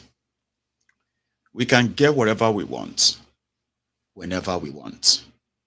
But we must know what we want before we know how to get what we want. Some of us know what we want and we know how to. But you need to begin to develop that preparedness that will make it easier for you to identify people like yourself. And I'm saying people who actually want something out. Now, you see this medium that we are now is so powerful that it can do the job for us just like this. You get that? Yeah, avoid people that want you to see that Nigeria will still work. Avoid them. They are energy sapping people that will sap you off your energy. They will suck it out of you until you have none left, possibly. And that is for those of you who are asking, what is the solution? What is the solution? It is so close. It is very close. My own single worry is that when it finally happens, there may never be a real control, which will make it pretty much like very messy. If my language or if my English language is not so clear enough to you, I will explain it in a simple term. You see where this Nigeria is going right now is headed for somewhere. And whether it's going to be a year from now, or 10 years from now, or 20 years from now, there is something that it is so certain and so close if Nigeria continues in this trajectory, it is going to end very bad. And end very bad means there will not be any real clear sort of pathways, so to say. And that means it will be like, like Libya that you have in Libya, where armed groups are indeed those who run the majority part of the country. So to avoid all of that, that is why when you have mediums, where people will understand what they want and how they want it. So which means if you know how, it means you are ready to go for it, not sending somebody else. You cannot run a country like this. It is so impossible for a country that is over 200 million people and continue to run them like a banana republic like this, where everything and anything goes. Of course, it's going to be like a matter of time. That matter of time is why I said it could be a year from now, it could be 2, it could be 10, it can actually be 20. I won't be able to say. But to those who know better, they said it is not actually so far anymore. But to somebody like me, I would like to have an educated, well-enlightened citizens to actually know what they are indeed fighting for. These guys are going to get ready because Nigeria is so divided, of course. And that's why I said, for those who know the truth, they are not limited to any part of Nigeria. They are everywhere in Nigeria. And they are very much right there in Nigeria. And that is why I said, if you believe that before they take that last thing you value from you, because they will. They will eventually. Before they take that valuable thing from you and every other thing that you've actually lost in the course of this criminals misruling and ruining Nigeria, that is the motivation you need. You don't need to ask anybody for what should we do? What is the solution? There is no other solution for you to, at least, after admitting that everything is wrong and these criminals, they are not going to go away until they are chased away. But they would have to do something that will sort of, trigger what will chase them away. Or if the citizens don't have the knowledge, the education that they need, criminals will still hijack that from you. And it's still going to be like from frying pan to fire. So I'm of that belief that if a lot of us actually knows why, for me, maybe I should give you my own example. My own example of why I will pick up and join others to fight in any battle in Nigeria is the fact that right before my very eyes, I have seen the total dissipation, destruction of what once looked like a promising, glorious region, the southwest Nigeria. And I'm not talking about just the infrastructural destruction. I'm talking about the mental destruction of our people. We have seen the generation of systematically programmed or conditioned poor people. And they've made our people to accept it as if it is what it is. And they should be grateful for what it is. So I've seen criminals, a set of criminals who have presented themselves as leaders of this dispensation. And they have contributed to the generational ruins, over 2 decades of generational ruins that have presented, poverty and fear to our people, especially young people. Nothing like futuristic or promising per se, even though people continue to kind of strive to be the best they can, the opportunities are just not going to be there. And this is something that's cut across the entire Western region, the Yoruba land, right before my very eyes for the first time. I reported the invasion of my region by the Fulani terrorists that not even a single one of those who parade themselves as leaders from that part of Nigeria had the bone or the liver, the backbone to even speak out and condemn it. In Yoruba land, I witnessed the Nigerian military beating up the locals, elderly men and women, for rejecting Fulani terrorists from invading their villages and destroying their farms. They came back and they beat them up. I saw that, and nobody's raised any whim.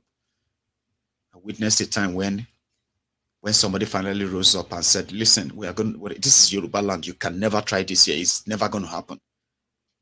And the system went after him. And I watched the supposed outspoken Yoruba leaders, elders, Obas, and the rest of them romancing Bokwari. And they encouraged him to kill Sunday Igboho. Kill him. I witnessed all of that. So I don't know what I'm still going to witness if I live long enough. The backwardness of the Yoruba race, the destruction of our education system, the destruction of our own infrastructure, not even improving them. This is not done by our Hausas or Igbos. These were done by Yorubas. The Yorubas that sold Yorubas to their own fellow criminals at the dining table, the Nigerian dining table or dinner table. So I'm not one of those who actually blame others for what we have also had as our own share from this demonstration of grace in Nigeria. I mean, I don't blame others because nothing happened. Nothing that has happened to the Yorubas of the Western region of Nigeria today happened without the consent of those who are supposed to protect us and save us. And rather they want to keep us divided. They want us to be so afraid of other people, other tribes. Why those who have actually sworn to slit our throat, and they are doing it. The Fulanis are walking about and all of. I witnessed all of that. So if I have a reason to go back and fight, that would be one of the best and greatest and the main reason to. Because in 10, 15, 20 years, we all may not be able to ever recognize where we come from originally anymore. That is the trajectory of where APC Egbekebe is taking us. You don't get it? Okay, I'll tell you one other story. You see, as it is right now, it's more or less like there is no law. Okay? You have those who have what you can call the immunity, something like that. The immunity from prosecution. People called me the other day and they said, have you heard? I said, what? They said, some guys came out from my own hometown, Odogbolu, and they claim to be the owner of, their family is the owner of the land in the entire town. I was like, how? And they said the guy, I was talking to people back then. They said these guys, it's like they have this document they are brandishing, and they have powerful people behind them. And they said everybody from Odogbolu, including my own ancestors who are long gone, that everyone that is from Odogbolu will have to go back to Odogbolu and buy and rebuy their land. This is not governmental. They will say governments want to take your land. Some individuals, they came together and they just announced to the whole town, the entire town, my entire land. And they told them that everybody will need to come on. And then I said, how is that even possible? They said, it's a big problem now. I said, how is that even a problem? Like somebody that all of you should just capture and take to, what do you call it, to a psychiatric home and then get them checked. How would somebody wake up and say, my father owns this whole place? Not small land, or not the whole town. The town that has been in existence for centuries. How? How do you do that? And they said that they have very, very powerful people, connected people. I said, powerful, connected people. Does that even make any sense? I said, that's Nigeria for you now. That everybody is now trying to see what they will do. I said, what do you mean you are trying to see what you're going to do?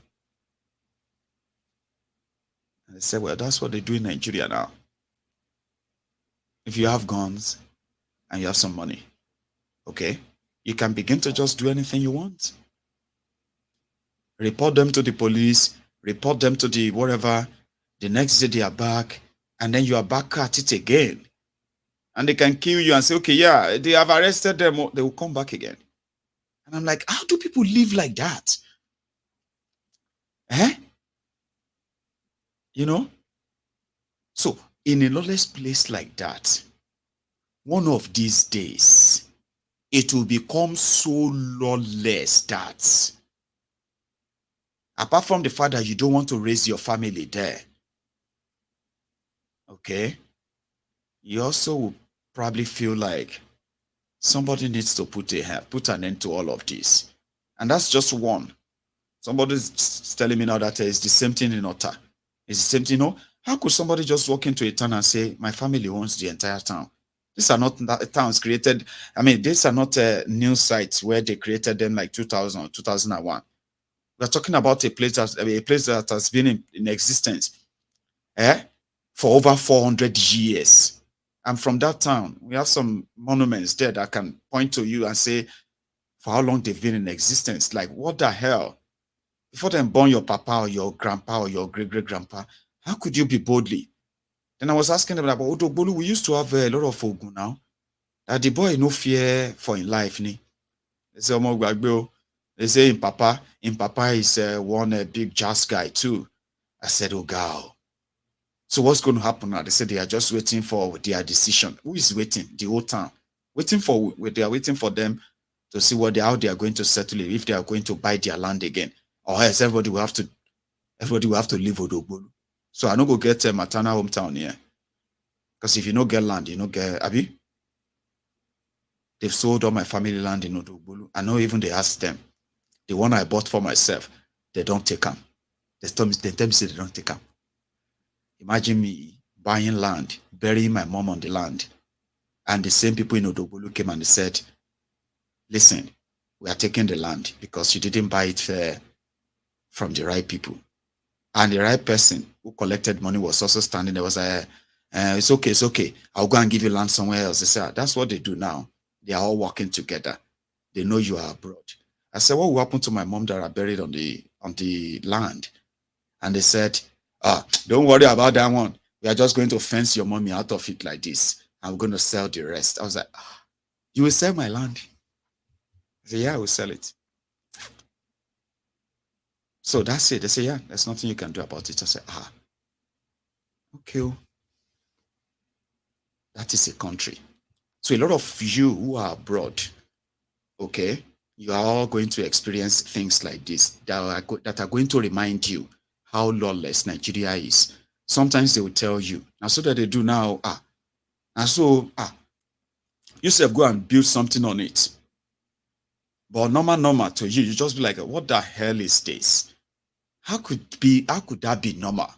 That is the country that these criminals are living for everyone today. You get what I mean? So there's going to be a time when you're going to think of what would motivate you to push for your own, either for your own nation, or for your own region, or for your own autonomy, whatever you're going to push for.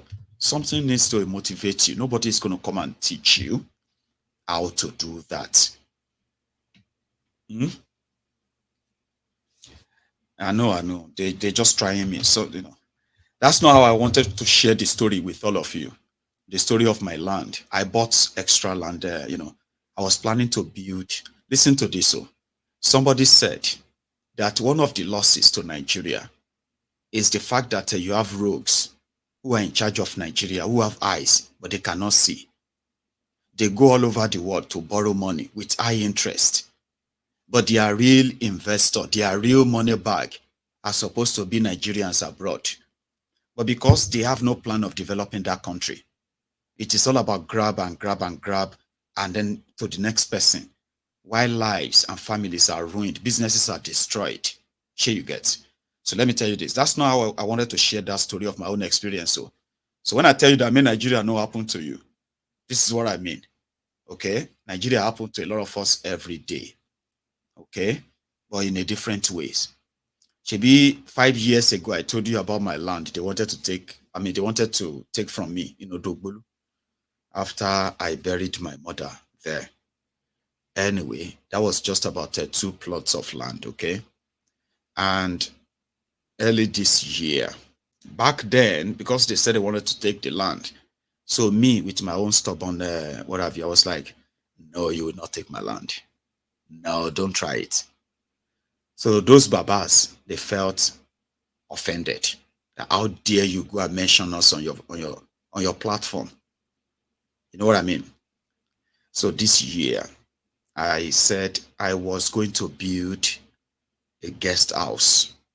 Do you understand? I'm going to build a guest house there, and I'm going to build a penthouse on it.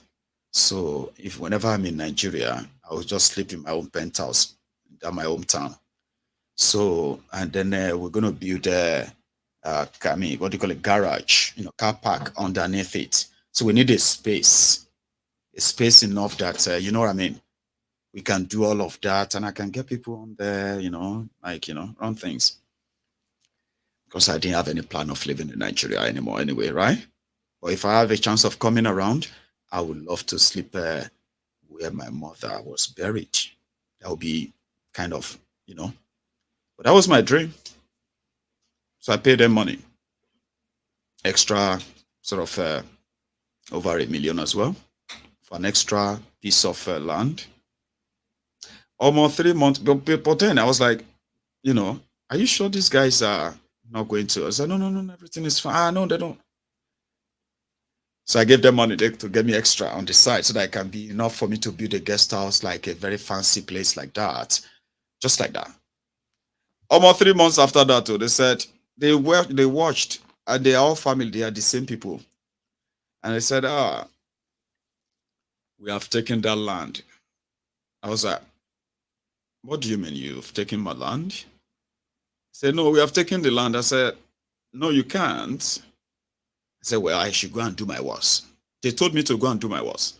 I'm like, how can you just say that? You signed this paper. Look at all you signed. You signed this. I said, no, that's your own thing. No. You see that one that you buried your mother? We have also taken down. It's just that we have not found buyer. If we have found buyer for that one, we'll go down sell them. I was like, what happened to my mom? My mom is buried on it. They say, what happened to your mom?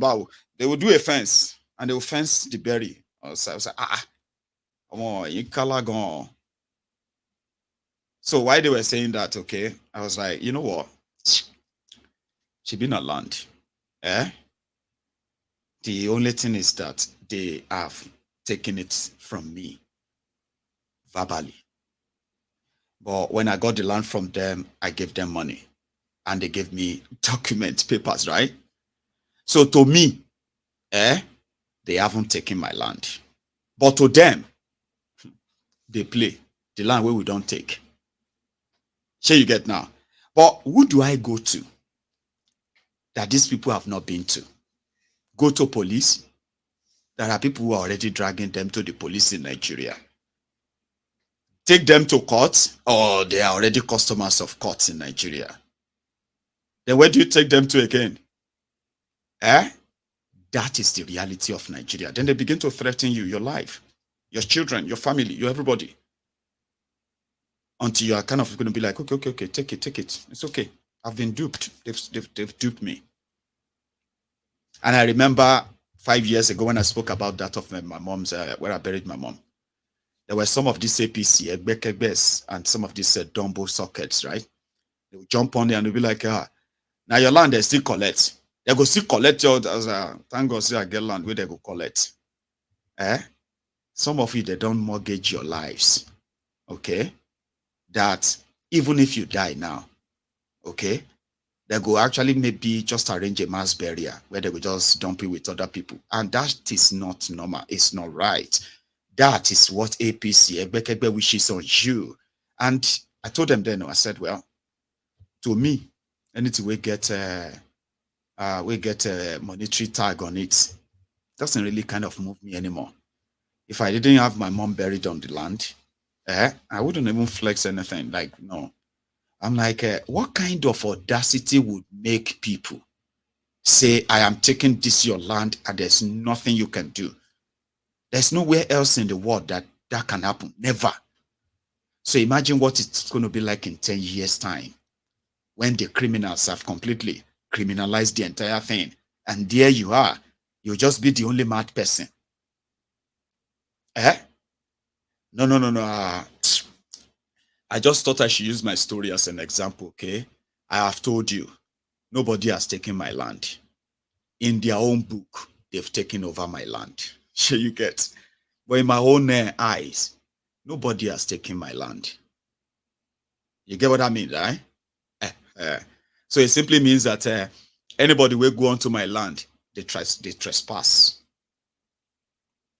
Because I paid them. And I said, if you give me my money back, I don't need interest. Just pay me my money back. Okay. It's a peanut, it's a chicken change. They can pay me 2.4 million. 2.4 million. Give me that my money back. And leave my mama where I first buried her. Okay. Nobody should touch that. They said people know they buy land where they bury person abi. So I said nobody should touch that. That should be war. But if you don't give me my money back for that land, you may think you've taken it, no wahala. If you sell my land, that means you are trespassing. But it's land anyway. But the point is this, okay? When I'm going to need to start wahala over that, I know what to do. Okay? I'm just saying that, take a look at that scene. I am here, living abroad. So if I make small money, I bought land. If I make another small money, I put a structure on it. People get employed. If I make small money, I put more into it and I employ other people, rendering services. Maybe 5-10 people who have an immediate job in that locality. They will be contributing to the economy of that locality. You, with the Manchester, you decided to come and build this other industry there. And that one come and build this one. That one came here, come and build this one. All of that money is going into that community. And if all of us were there abroad in our millions, if Nigeria is all right, we are the main investor. We are the foreign investor that should be. But when you look at the way they are running the place, a lot of us are beginning to have a second thought about where to put our money. Nobody want to put, see me now, they collected almost 2 million from me. Now they're telling me there's nothing, I don't get anything there. Like, how is that done? So if I now resort to the self-help, okay?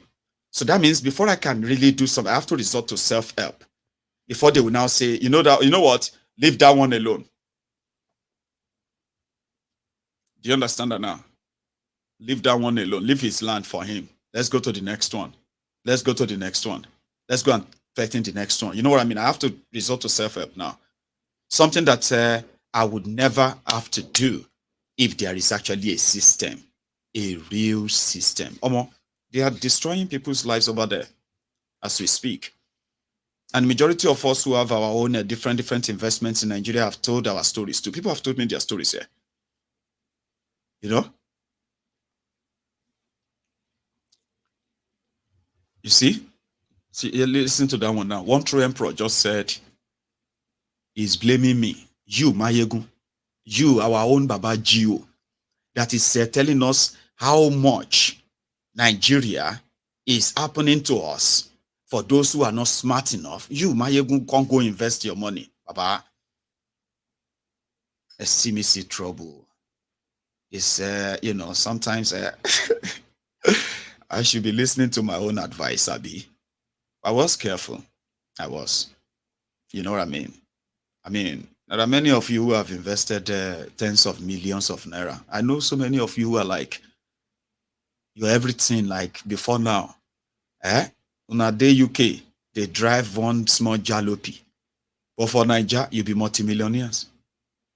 Now that multimillionaire, they can't depreciate for your hand right now. Now you are not so willing to go and take your money there. So me, I don't get money to put anywhere per se. You know what I mean? The moment I buried my mother on that land, I felt like I had to do something there in her memory. Seriously, the mind of not wanting to put my stuff there was actually what dragged it this long. Sure, you know. So maybe I haven't been off the line too much, Abby. Because every now and then you feel like, what is that motivation to want to give back into that place? Is it the people that are going to take advantage of you? The people that you cannot really trust? The people you want to give things to? Because you believe that as they are doing it, you are also helping them as they are helping you, and they are actually so happy to run you down. And there's nobody to report to. There's no one to actually say, okay, you know what? If you do that, that's what will happen to you. Nowhere in Nigeria. So you have to resort to self-help to be able to get some little respite, some little sort of something back. You cannot run a country like that and expect it to succeed. So that way, some way, it's gonna collapse. The best brains, the best minds are leaving Nigeria in droves, and they are facing the uncertain future, which will also give further room to these criminals to further do their destruction and all that, right? So shit happened, right? Now, what I really want us to pay attention to are the things that you can say, this is why I have had enough. One day soon, you are going to have that. You are going to have enough. Tifnumbu and gang who are dragging the certificate forgery stuff and trying and spending so much to change the narrative because they know where that is going to end. Nigeria has no real law to try these criminals. They know that. And that's why they continue to repeat judiciary, Supreme Court, judiciary, Supreme Court, as if to say the 2023 election is about Tifnumbu's certificate forgery. It's not just about that. You know that? So the moment they try, their Supreme Court says there is no forgery, then what happened to the rest of the whole thing? Everybody goes back to the status quo. Now, when you go back to the status quo, and everybody is complaining and crying and lamenting as usual, or maybe you are joining them to sing as they paying them, they sweet us, you think, Abi? But in reality, when you look at where the shoes are indeed hurting you, just remember what Maiyegun said, that these guys don't care about you. You can fool around and fool the world, but you can't fool yourself that long if you don't change it, if you don't mentally get yourself ready to actually chase these criminals when the bell sounds, because there's going to be a bell that will sound soon. That bell is going to ask you to stand up and push back. That bell is going to remind you that the battle ahead of you is not that of tribal, religious, or ethnic. For those who are clear enough, the battle is called the class war. And until you defeat classism, nobody is coming out of this enslavement or contraption anytime soon. Nobody, none. But the ability to destroy start from the mental preparedness. So if the course says, yeah, please don't go and make yourself an enabler. Please don't. you have done enough damages to yourselves, probably that you don't even know of. And these damages that you have done to yourselves are due to your enablement, like enabling them. Nobody is spared. None of us is spared. And the only people who have alternatives are the same criminals that want you to remain who you are, where you are, supporting the status quo. The same one that has kept you under this perpetual misery. A lot of people are facing the reality of choosing between sending their children to schools or just worrying them. When I say worrying them, the level of, the level at which people are fighting poverty or fighting back poverty in Nigeria, it's like they are throwing everything at it. Everything. And the more they throw at it, the more it demands. People are selling off their children for sex trafficking. They're selling off their children for other horrible things as well. As long as they will get a reward, no matter how little. And more people are being forced into this. You know, back in the days, they said that, slavery was really bad. Human trafficking was a crime. Today, people are offering themselves to be trafficked. Just traffic me out of Nigeria. Just take me anywhere. I will do anything. And that is how much APC has done. Now, if you are looking for a reason, don't look for anybody to come and fight for you. You just need a reason why you will fight when it is time to. I'm not going to call you out to say, okay, let's go out tomorrow. Because I personally believe that the damages they have done to Nigerians, especially the economic damage, the effect of that economic ruin and damages to people is beyond just what a lot of us can describe. A lot of people have been destroyed psychologically, weakened from inside, with the level of hardship that they have faced in their lifetime. They have no strength to fight anymore. They have no power or any courage or encouragement to fight anymore. Now, I want to give you a reason why you should fight. Now, when I say fight, it's like that same word, like break it up to save lives. Okay? They look like a very sort of a sharp cottage words. You know what I mean? Like break it up and save lives. Fight. You know, the fight that a lot of you need to fight right now is actually psychological fight. Somebody said that we need a revolution of the mind, because it is what is in the mind that will help what is going to be what's going to be out there.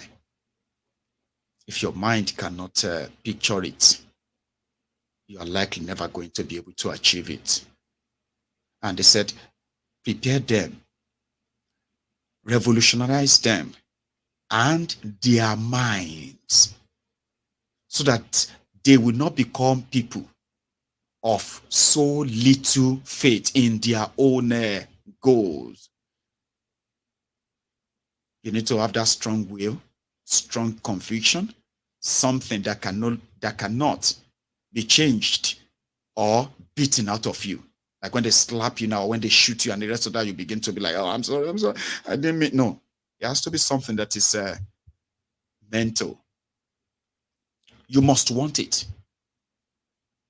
Yeah?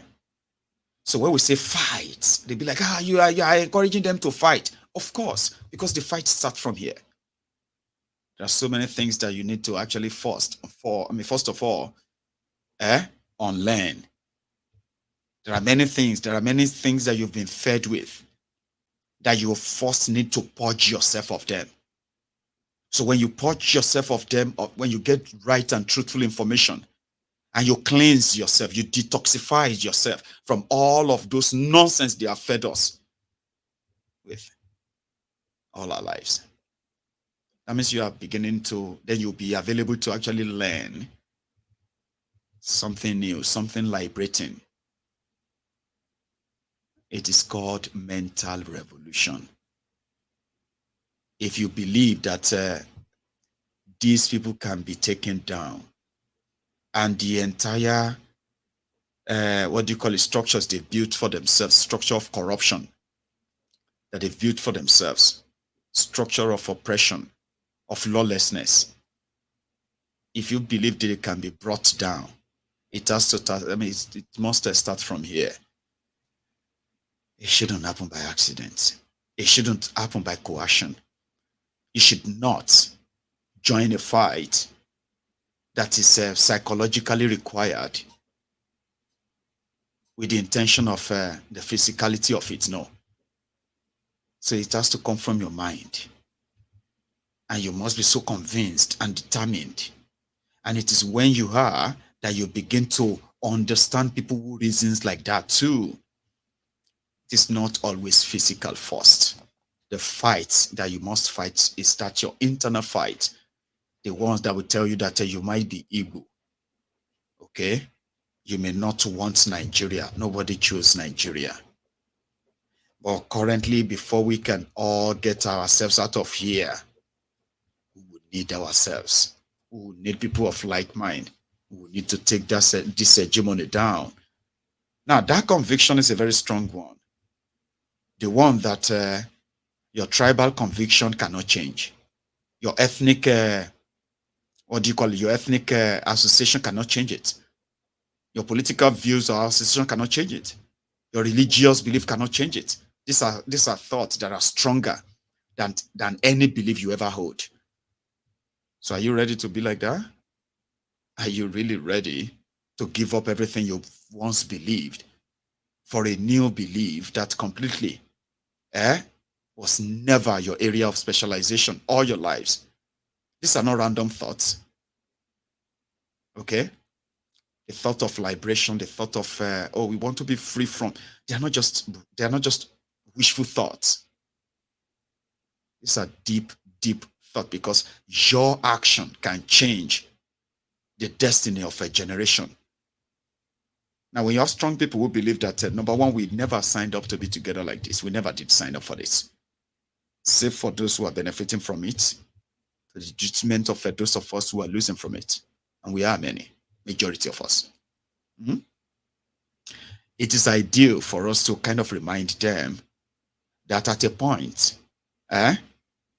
which is meant to be peaceful, by the way.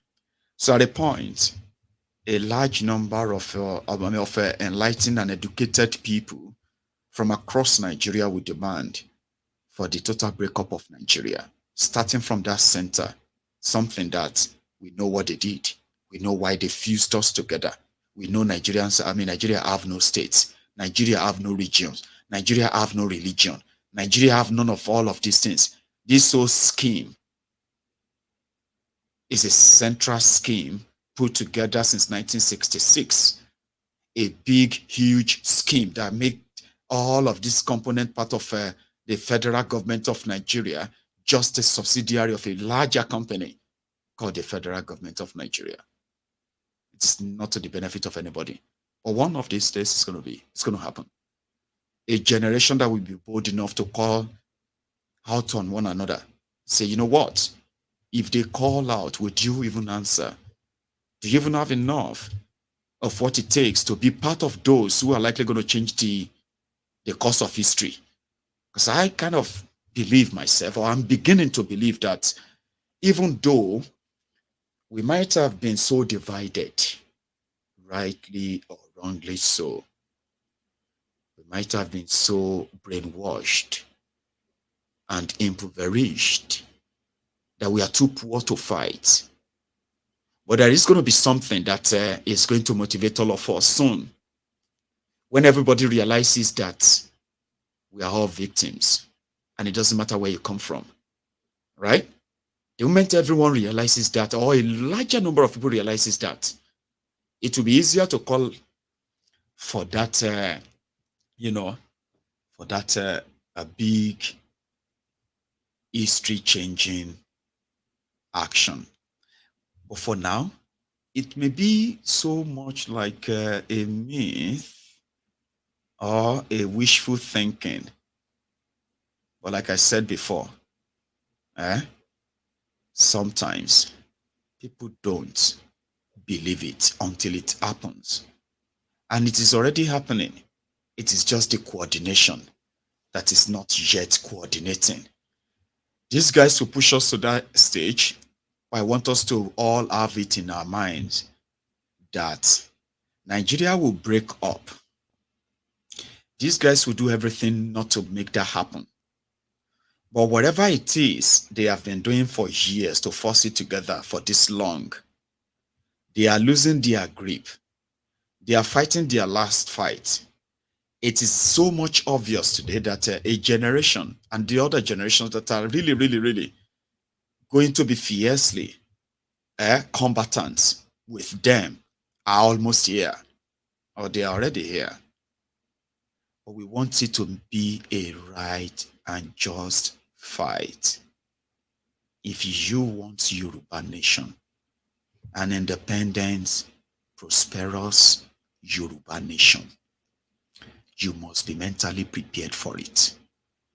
There are two ways of how these new nations will emerge from the pieces of this old wreck.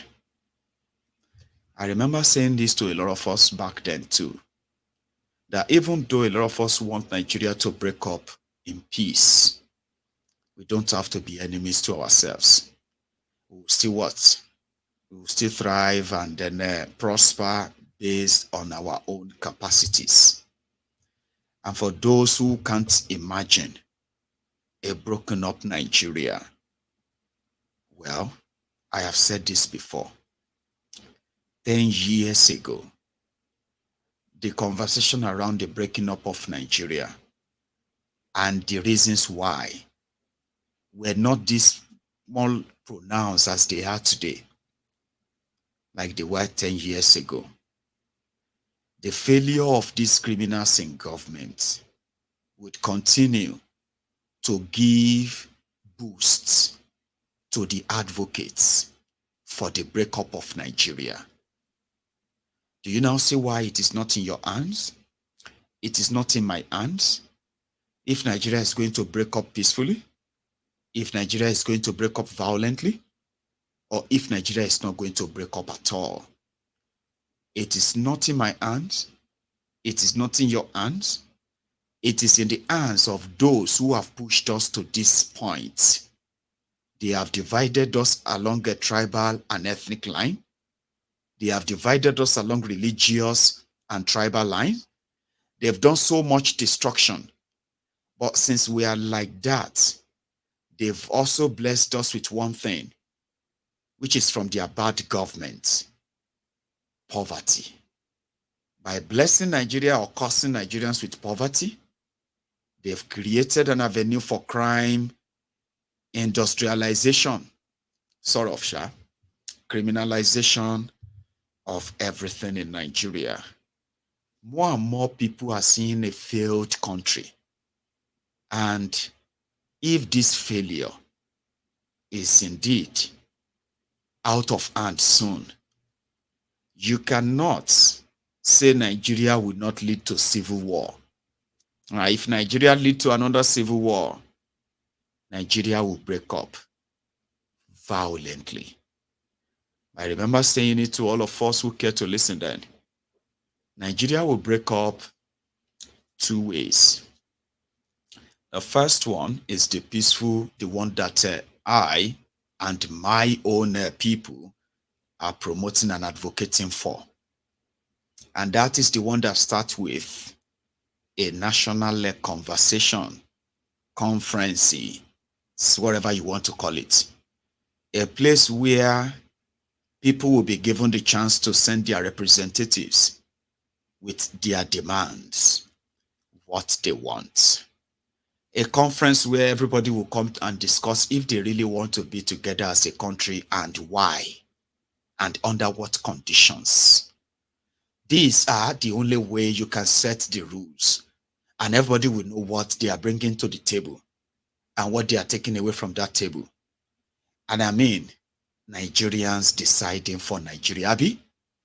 Now, if outcome of that says Nigeria should remain, but as a confederation, independent regions where everybody runs their own affairs, and nobody kind of have any right to command anybody from any part of Nigeria if they are not under your jurisdiction. You know what I mean? A sense of belonging, something that gives everybody the right and the role in what you can call nation building or regional building. Abi? Or just let everybody demand for a new, brand new constitution that indeed would. What for constitution? Let that conference demand for a referendum for these people to show if they want to be part of that Nigeria where it's a confederation, or they just want to go their way completely. Now, if you don't have that conversation, if people say it's never going to happen, you either take it or you leave it. Okay? Now, the point is that people will not take it and people will not leave it. You may have your way for now. You may control the violence for now. But with their failure, the violence is going to be general. And that's the one I don't like. That is the one I don't want. And that is the one a lot of people said will settle this whole thing. But before it gets to that stage, ladies and gentlemen, you should know why and where.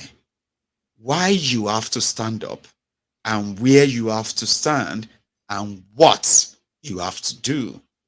It all starts from here. You see this Nigeria that is Politico mushu like this, is going to continue like that for a long time. Okay? They are going to do everything to make you feel like you are powerless and you cannot do anything. But I promise you one thing. Wherever Bokwari saw, or should I say, whatever effort in trying to challenge Bokwari at the time, that they used their violence to crush and continue to hunt people, you can expect even worse on that Tifnombu. And like I said, though, if you are mentally ready and prepared, you will know when the time is right. And when the demand is going to be made, you're not going to be demanding for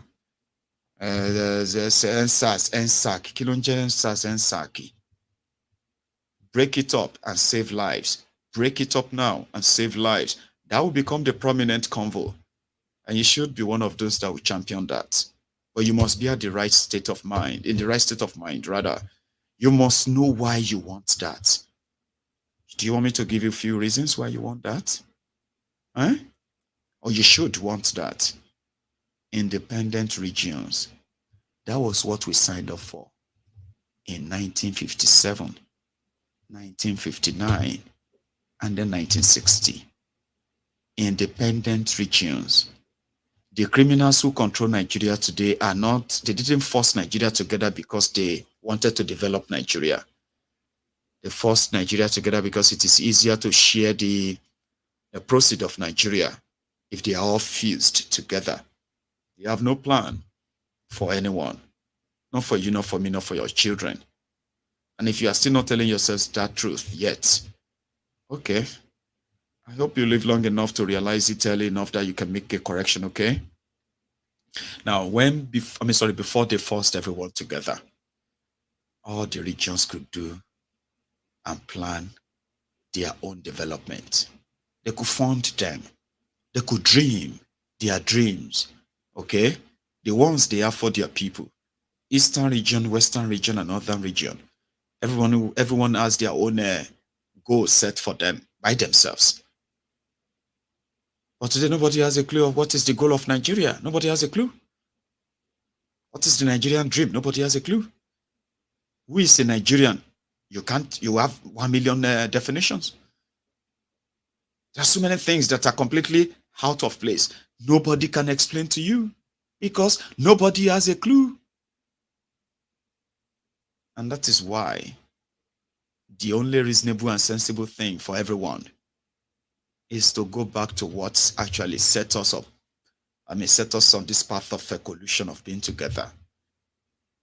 And if anybody tells you that asking for the breakup of Nigeria is treasonable, tell them You see, if you are looking for one big reason to actually go after these criminals, if you have been looking for one and you don't have any, or all of those ones I've given to you, they are not really convincing or appealing to you, the one reason why you have to go after them is because they are those who have committed the grievous, the greatest treasonable felony against Nigeria and against Nigerians. And they have been the only one who has never been held responsible. Do you want me to give you more examples of that? Of treasonable felonies? These criminals, they'll go all over, they went all over the world, mortgaging Nigerian future, giving Nigerians the worst of the worst deals, devaluing your naira for whatever immediate pecuniary gains they will get, plunging the future of generations into indebtedness. Not because they have an intention of using that same resources to build that future that will then pay for those debts. It was all to be looted. Who would use the future of their own citizens for loans that they don't have intention of paying back, or in fact using for the development of the country?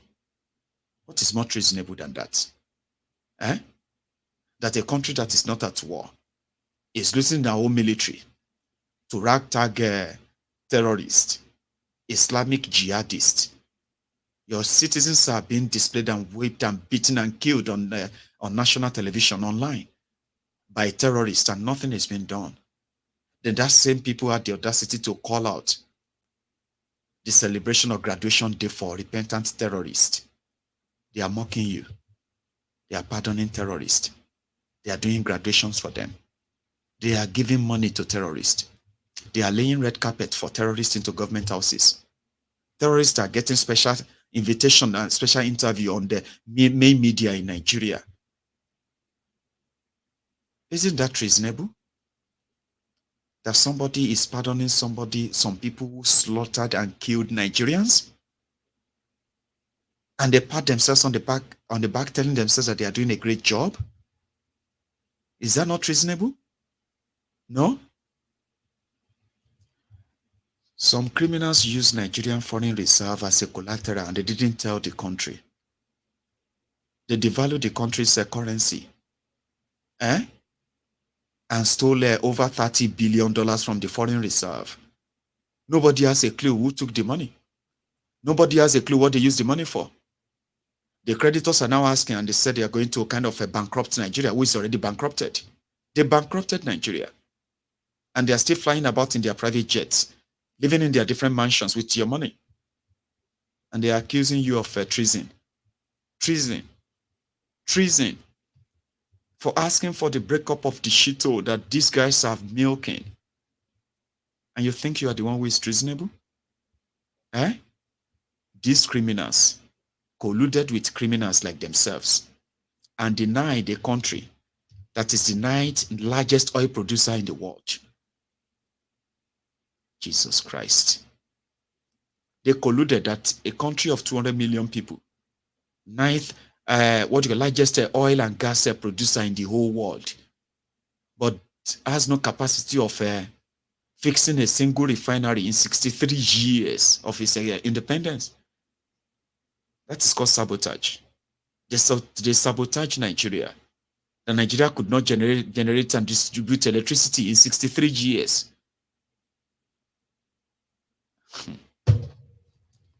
And the same people will turn around and call you treasonable? Do you know it is a crime for Nigerians to actually be poor? Who is supposed to be held responsible for that? The criminals in government. So if you are asking that, let us just go our separate ways and deal with our problems, and you know what I mean? And then they say what you are doing is treasonable. You want to break up Nigeria, it's treasonable. Do you get the reverse psychology there? It's called reverse psychology. They have broken the country into pieces. They have shared the territories to themselves, the resources and our people. But we are the ones who are treasonable. Eh? I just thought you should think about that. So yeah, the bottom line is this. Nigeria is going to get to that crossroad. And every one of us should remember this. We are all forged. Forged in the sense that we are done for until we have a reason to fight and push back. Pushing back starts from you on learning all the lies and the brainwashing and the conditioning that you have learned.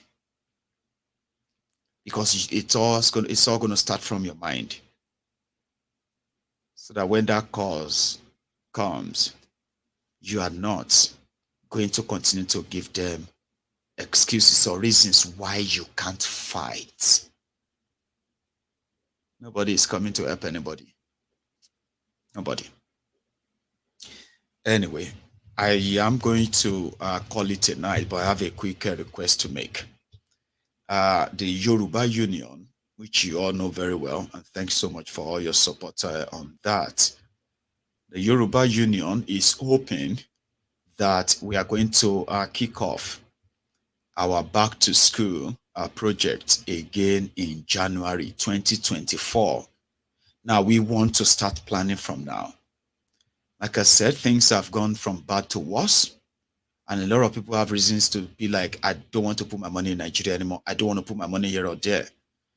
Just like I said that, so many of you are on this program tonight because you have been a regular on MaiyegunsDiary Politico and you want something to happen. Indeed, a lot of you have all it takes to take all my message in, process them, and at the same time, act on them. But you see that back in that Nigeria, back in that Yoruba land, the force that is keeping our people under the bondage of ignorance, to the point that they have now weaponized them against any reasonable ideal thoughts. Are you with me?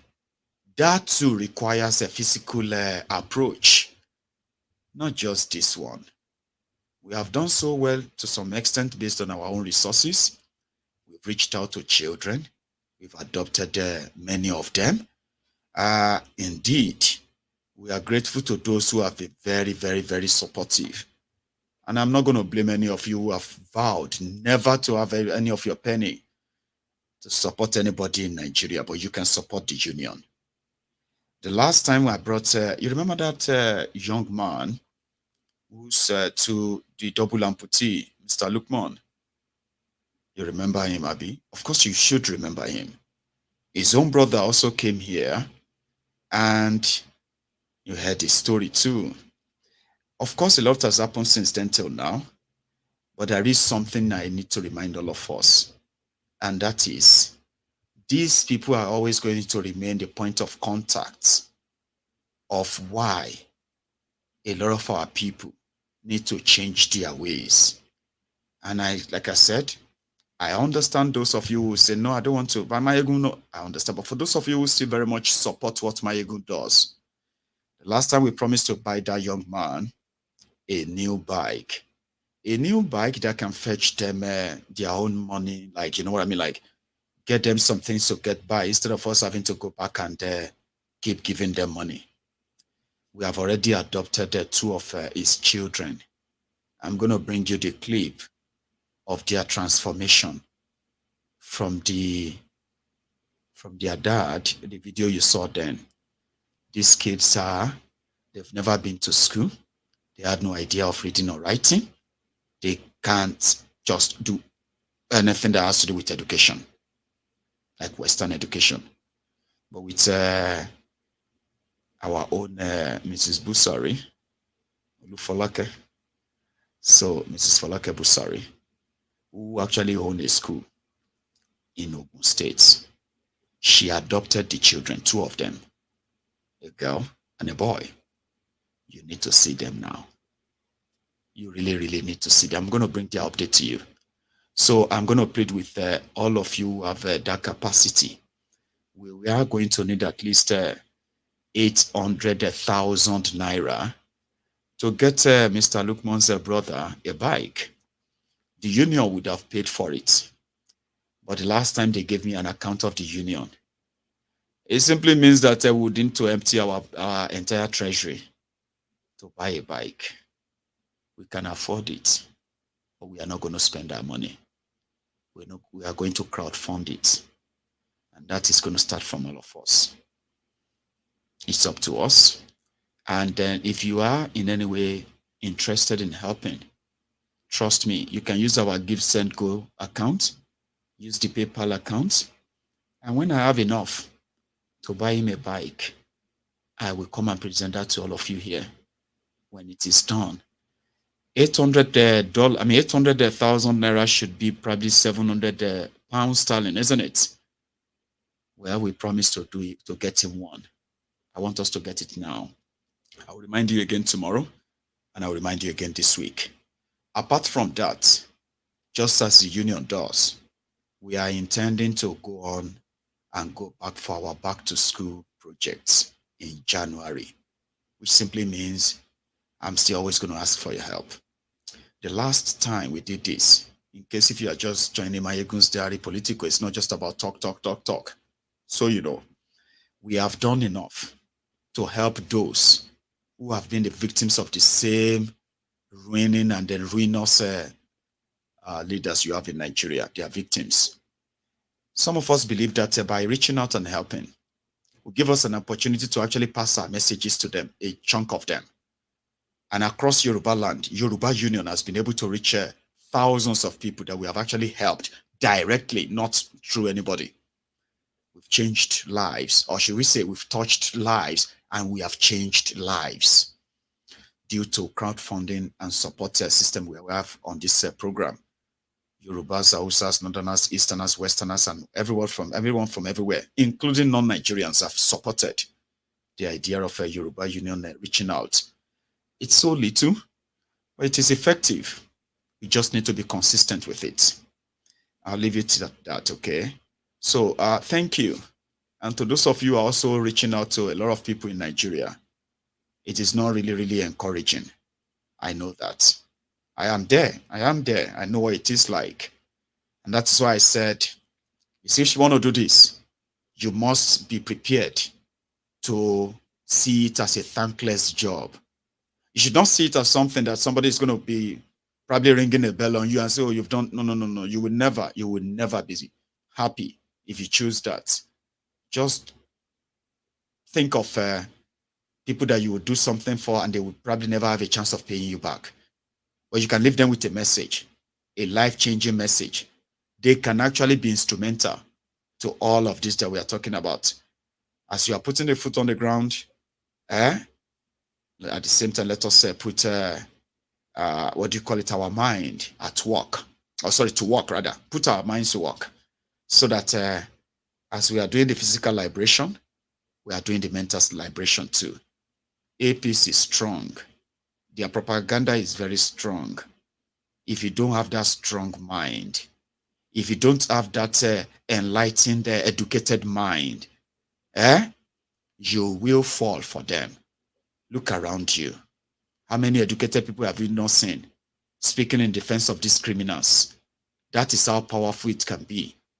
And where there is hunger and poverty, or the fear of it, a lot of people will comply, even before poverty reaches them.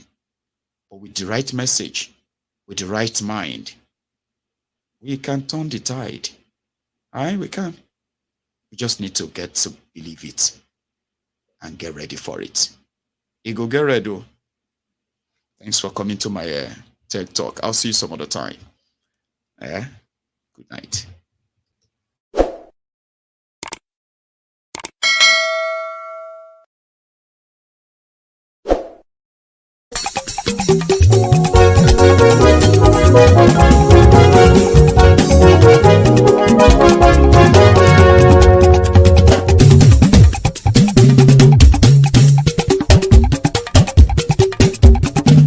Maiyegun làwa mọ̀ làmọ̀ tó dòdòdò. MaiyegunDiary Maiyegun number one. Maiyegun làwa mọ̀ làmọ̀ tó dòdòdò. MaiyegunDiary Maiyegun number one. Maiyegun ti dé o ọ̀rẹ́ ará ìlú. MaiyegunDiary Maiyegun number one. Lórí Facebook lórí YouTube. MaiyegunDiary Maiyegun number one. Gbogbo bó ṣe ń lọ ni Maiyegun já wa sí. MaiyegunDiary Maiyegun number one. Àṣírí ọ̀jẹ̀lú kì í bò níbẹ̀ o. MaiyegunDiary Maiyegun number one. Bó bá ṣe eré àní Maiyegun máa wí. MaiyegunDiary Maiyegun number one. Ó sì tún ṣe eré wàá gbọ́ níbẹ̀ o. MaiyegunDiary Maiyegun number one. MaiyegunDiary Diary Politico. MaiyegunDiary Maiyegun number one. Godfatherism kò sí lọ́rọ̀ Maiyegun. MaiyegunDiary Maiyegun number one. Ẹ farabalẹ̀ sẹ́ o kẹgọ́rọ̀ lẹ́nu o. MaiyegunDiary Maiyegun number one. Àní Maiyegun làwa mọ̀ tó dòdòdò. MaiyegunDiary Maiyegun number one.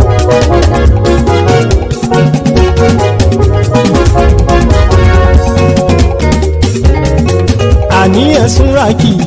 Maiyegun ti dé. Maiyegun ti dé. Ọ̀jẹ̀lú ẹ̀sùn ràkì. Maiyegun ti dé. Àní ẹ̀sùn ràkì. Maiyegun ti dé. Lórí Facebook. Maiyegun ti dé. Àní ẹ̀sùn ràkì. Maiyegun ti dé. Lórí YouTube. Maiyegun ti dé. Àní ẹ̀sùn ràkì. Maiyegun ti dé. Bọ́ bàbá gbé wúrẹ́. Maiyegun máa wí. Àní ẹ̀sùn ràkì. Maiyegun ti dé. Ijó ìgbádìyẹ. Maiyegun máa wí. Àní ẹ̀sùn ràkì. Maiyegun ti dé. Presido bá rúfin o. Maiyegun máa wí. Àní ẹ̀sùn ràkì. Maiyegun ti dé. Kí gómìnà kówó jẹ. Maiyegun máa wí. Àní ẹ̀sùn ràkì. Maiyegun ti dé. Ọlọ́pàá tí ń darí bá. Maiyegun máa wí. Àní ẹ̀sùn ràkì. Maiyegun ti dé. Aṣòfin tí ń rúfin o. Maiyegun máa wí. Àní ẹ̀sùn ràkì. Maiyegun ti dé. Òpùrọ́ olóṣèlú. Maiyegun máa wí. Àní ẹ̀sùn ràkì. Maiyegun ti dé. Ọ̀jẹ̀lú ẹ̀sùn ràkì. Maiyegun ti dé. Àní ẹ̀sùn ràkì. Maiyegun ti dé.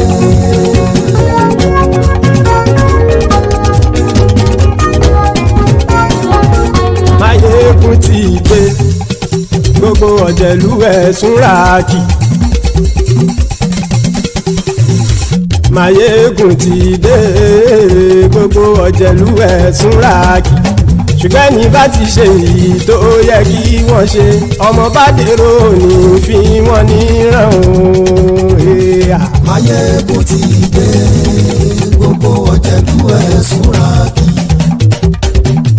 Maiyegun ti dé.